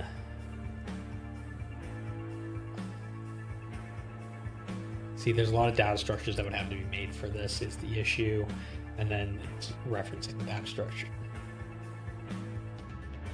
Write back problem, this is a blocker for SP3, SP4. Some render functions currently write back to the client state. Oh, they write back to the client state?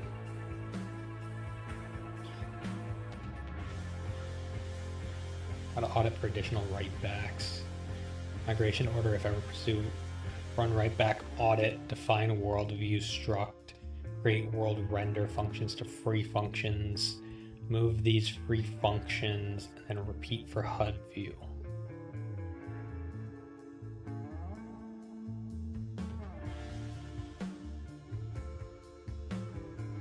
Subpackage would require some server interface. Low value, these files are already well named.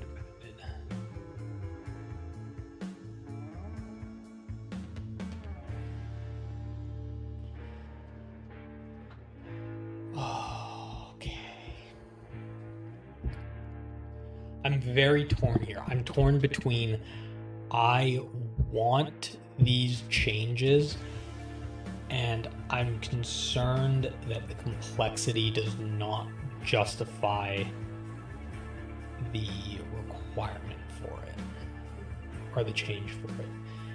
It's not a requirement. These are very much just a nice to have. These are, I want these because when I scroll through here, it is not fun to go through client. I do not know at a glance everything covered in client.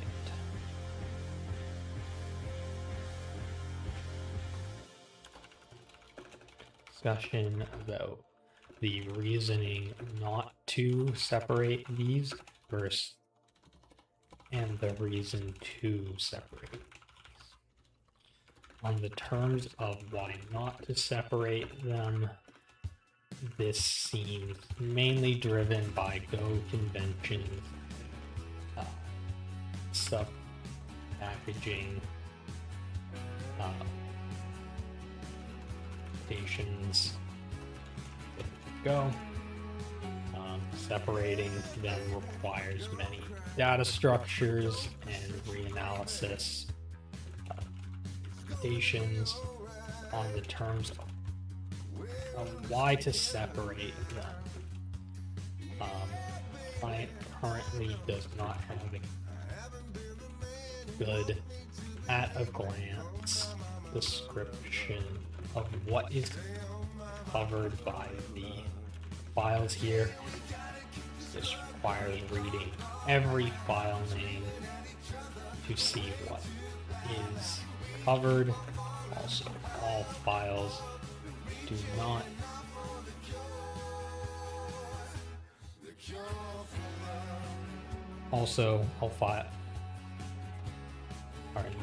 file menus are not viewable at once. It requires scrolling list of files.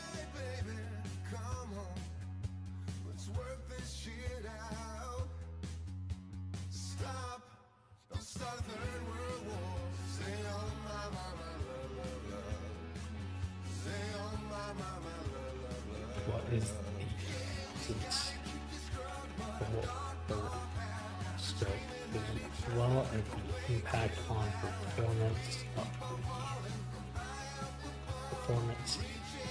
if render, sync, and pick files were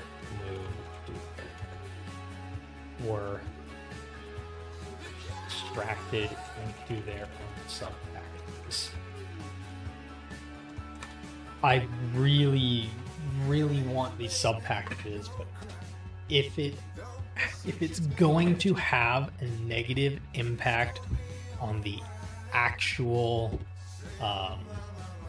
implementation and the actual runtime of the program, that's my number one priority.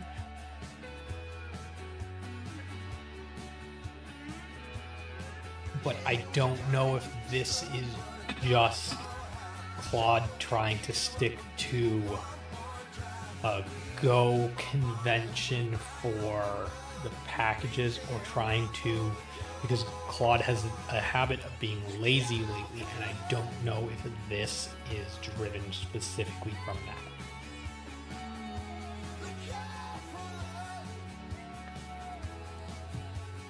So basically we're at the point where we have to look at what are these specific trade-offs, and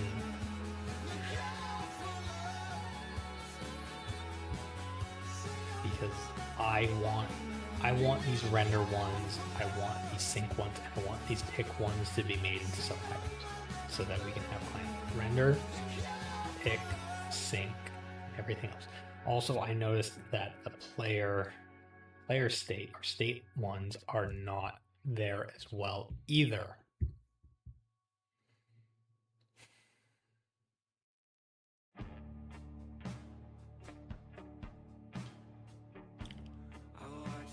Render functions consume state and produce canvas draws.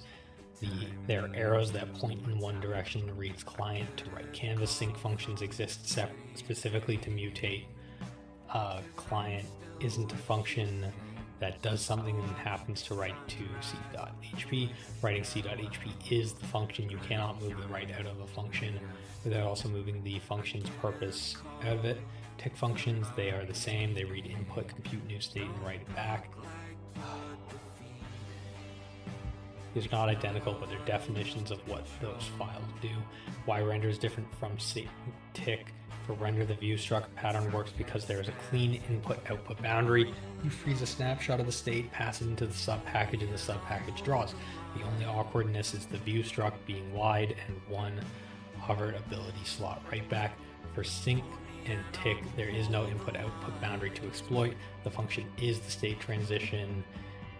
3 ways to cross that into subpackage. Option A, export all client fields. B, interface with setters and getters. No. Mutation events. No. Sync handlers returns state mutations. This is an architectural change to event sourcing and would require rewriting all 128 handler bodies. Every new field touched in sync tick.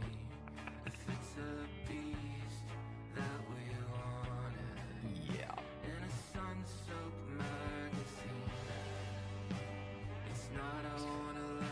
This is aesthetically ugly, practically harmless.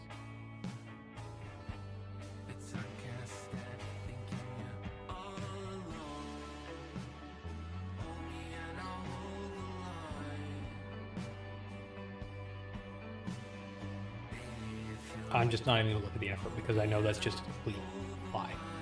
Render 14 files view struct.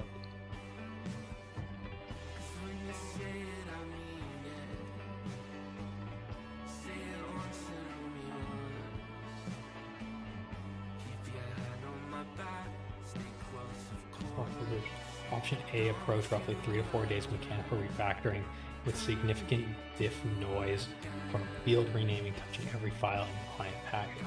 The render group alone, option A, not view struct, would be similar, roughly 1 to 2 days. Runtime performance impact 0. The Go sub packages are compile time concept. The binary the compiler emits is identical regardless of how many packages the source is organized into. No virtual dispatch, no indirection, no overhead. The only effect that exists is compile time. More packaging gives more parallelism in Go build. With this scale, you might save a second on cold build. Yeah, I don't care about that. Option B, interface dispatch instead of 30, calling a getter instead of reading the dispatch. Nanoseconds per call, immeasurable for the game. The actual navigability problem, the user stated concern is 47 files, can't see them all without scrolling. No at-a-glance summary, the sub-packaging solves this. Yes, that is the whole point and entire reason why I was focused on this. They don't contribute much to the scroll part, but the sync and tick groups are 4 and 5 files respectively. That's like 20% of the files. Don't contribute much to the scroll problem. The render group is where the visual clutter lives. The targeted extract of render only addresses most of the navigability concerns at a rough half effort. The remaining client package would have 33 files, still long, but the largest cohesive group is gone. If the goal is purely navigability with a minimum distribution, a doc go at package level costs nothing and gives immediate at-a-glance values in IDEs.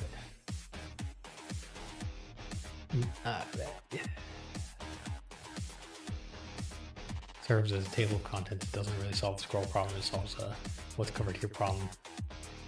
The navigability concern about the scroll depth in the file tree, extract render only using the view struct approach. 14 files to one folder is the biggest single gain. Sync and tick are small enough that their group names already suffice as visual organization. The concern is also about being about what the client does. At a high level, a doc.go is the right tool. It explicitly documents the groups and their roles without touching any implementation. Full extraction of sync and tick is legitimate, but the ratio of effort to navigability gain is poor.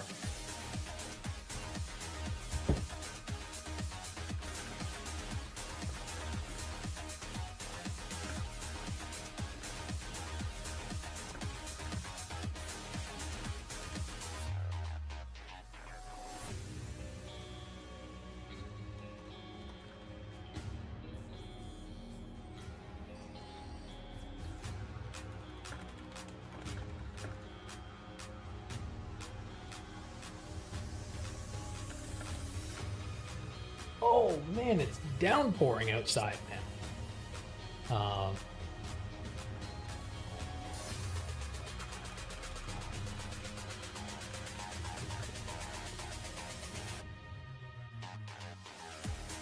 For it.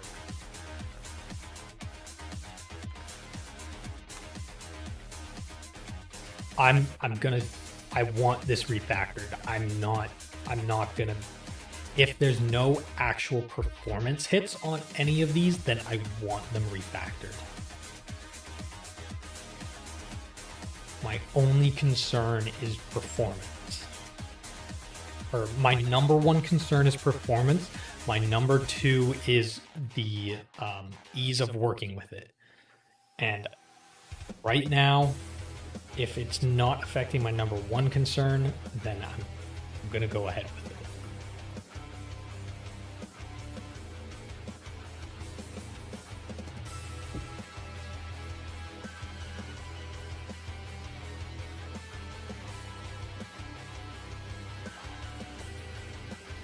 Rain is insane.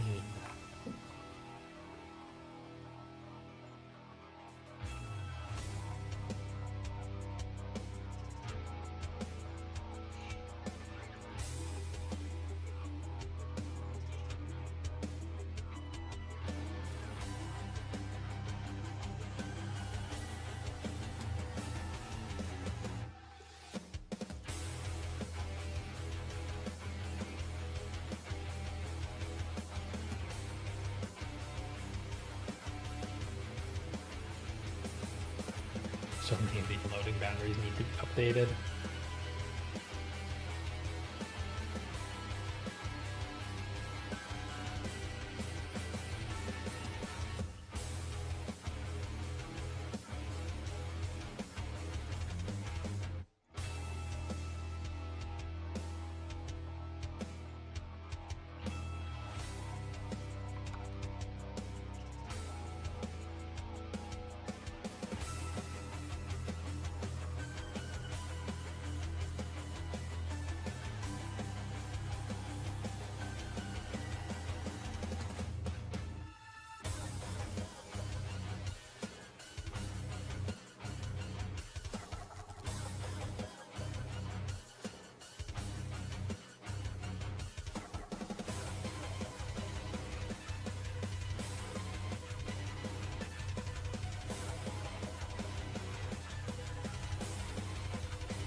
Can't see any. Oh shoot, I'm not even showing the map at the very end. I can't see anything here.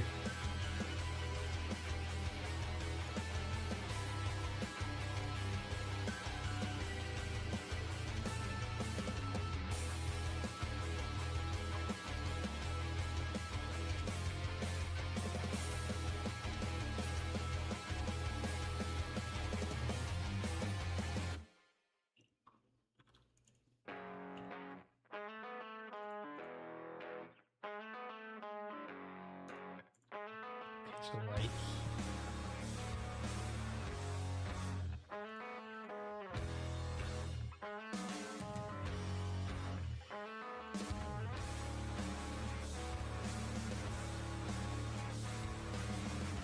Okay, we can out of bounds rectangle this.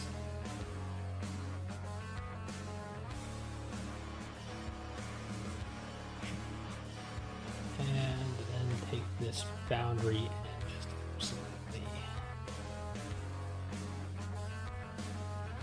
heal this up. There we go. Now those should align better. Okay, let's see what we have here.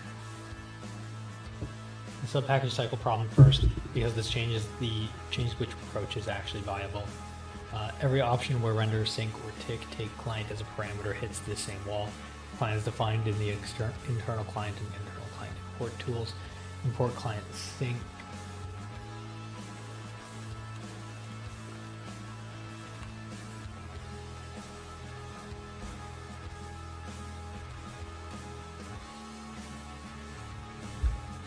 Sub-package cycle first because sync to call the sync function, that's a cycle, Go won't compile it. That's why the view struct approach was the framing before.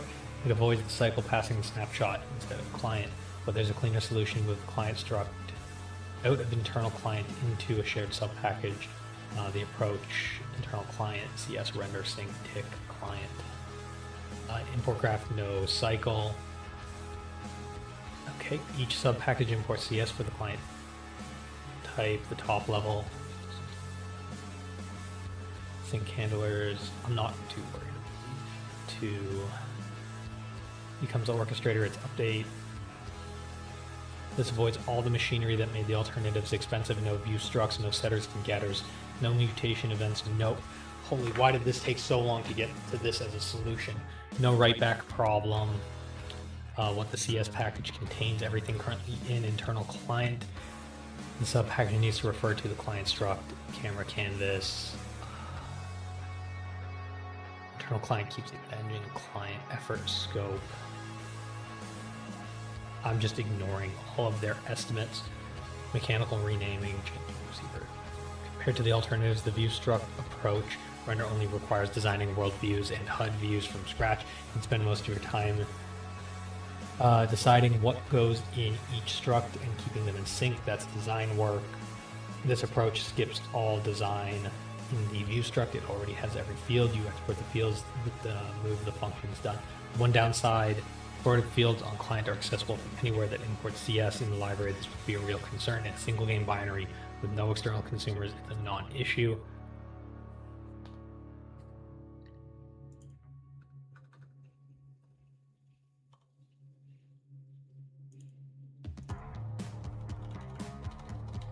Does this impact the game?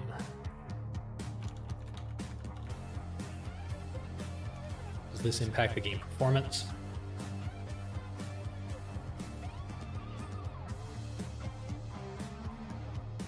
This shouldn't. If I'm understanding this correctly, this should not be impacted. Perfect. Go subpack our source organization concept. The compiler sees through them completely a function.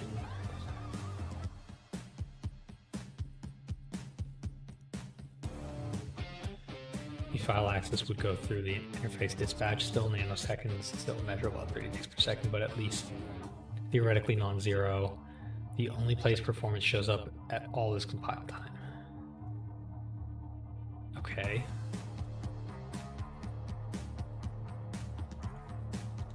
Write this as a plan to be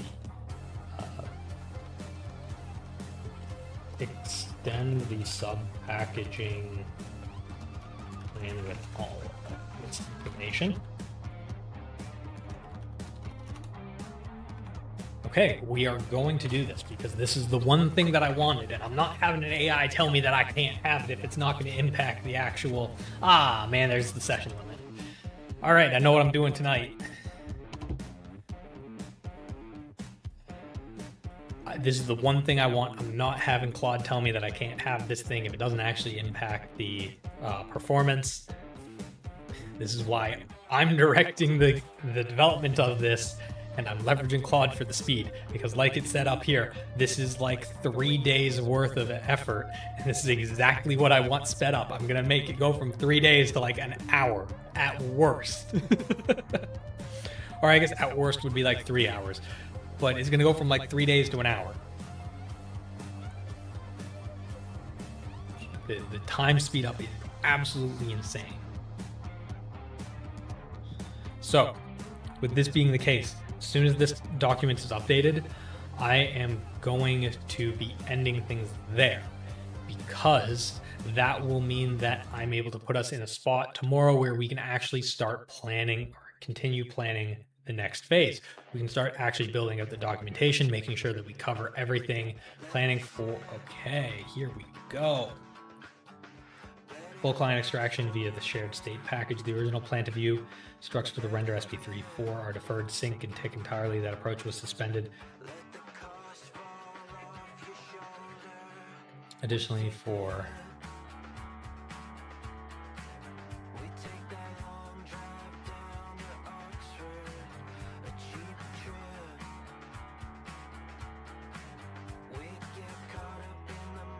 the cycle problem.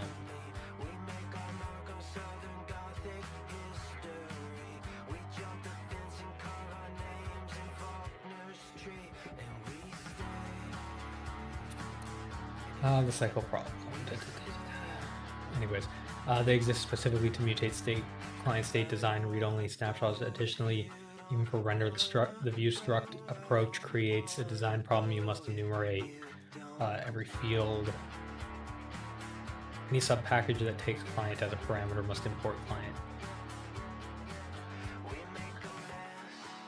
Okay, here we go. The cycle problem, any subpackage that imports it.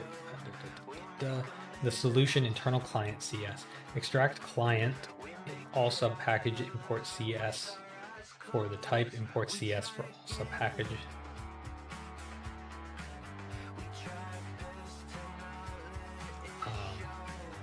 Rename CS, this is a terrible descriptor.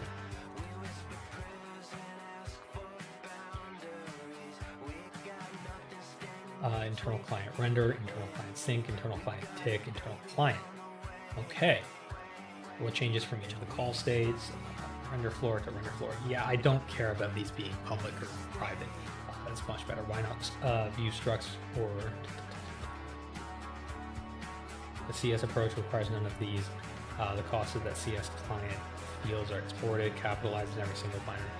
There's a naming convention change with no practical consequences. Performance impact none. Okay, we have this. We have it planned out now, and this. It took a bit of ideation. It took a bit of iteration. We got things figured out though, and that's what I wanted to make sure of. Gosh, I need batteries to be able to be translucent, or much more transparent.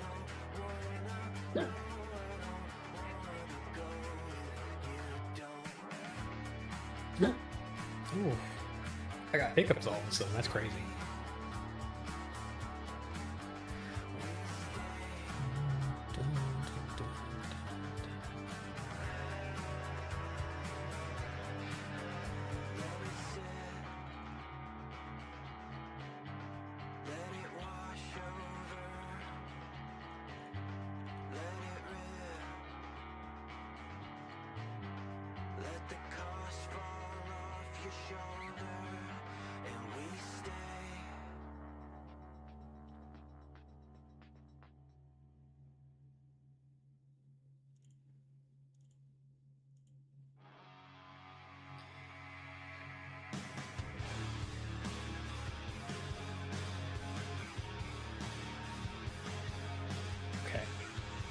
There we go.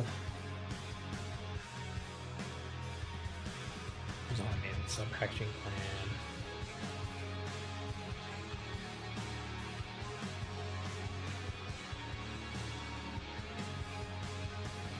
Okay, there we go. All right, we have this planned out. I'm gonna do this later tonight because I'm not spending 3 days worth of time doing this manually. That's the entire point of making use of Claude here. So, anyways, I'm going to be ending things here. Tomorrow we will be starting on the phase 4 ideation. Well, we've already done phase 4 ideation, but we will be starting on the phase 4 planning. We're going to be able to actually get the next set of phases lined up. We're going to have it outlined. We're going to start looking through it. I don't think we're going to actually start on phase 1. But this is going to be one of the most important phases that we actually get since the initial implementations. So I'm really looking forward to this. Thank you everyone who stopped by. If you've been around lurking and you are interested in seeing how this game shapes up and where this ends up in the future, or you want to see how the playtest ends up going, feel free to drop a follow wherever you're watching on. I will be back pretty much every day. I don't have another vacation lined up for the next little while, so we're going to be working on this pretty much every day again. Anyways, take care, everyone. Have an awesome day, or have an awesome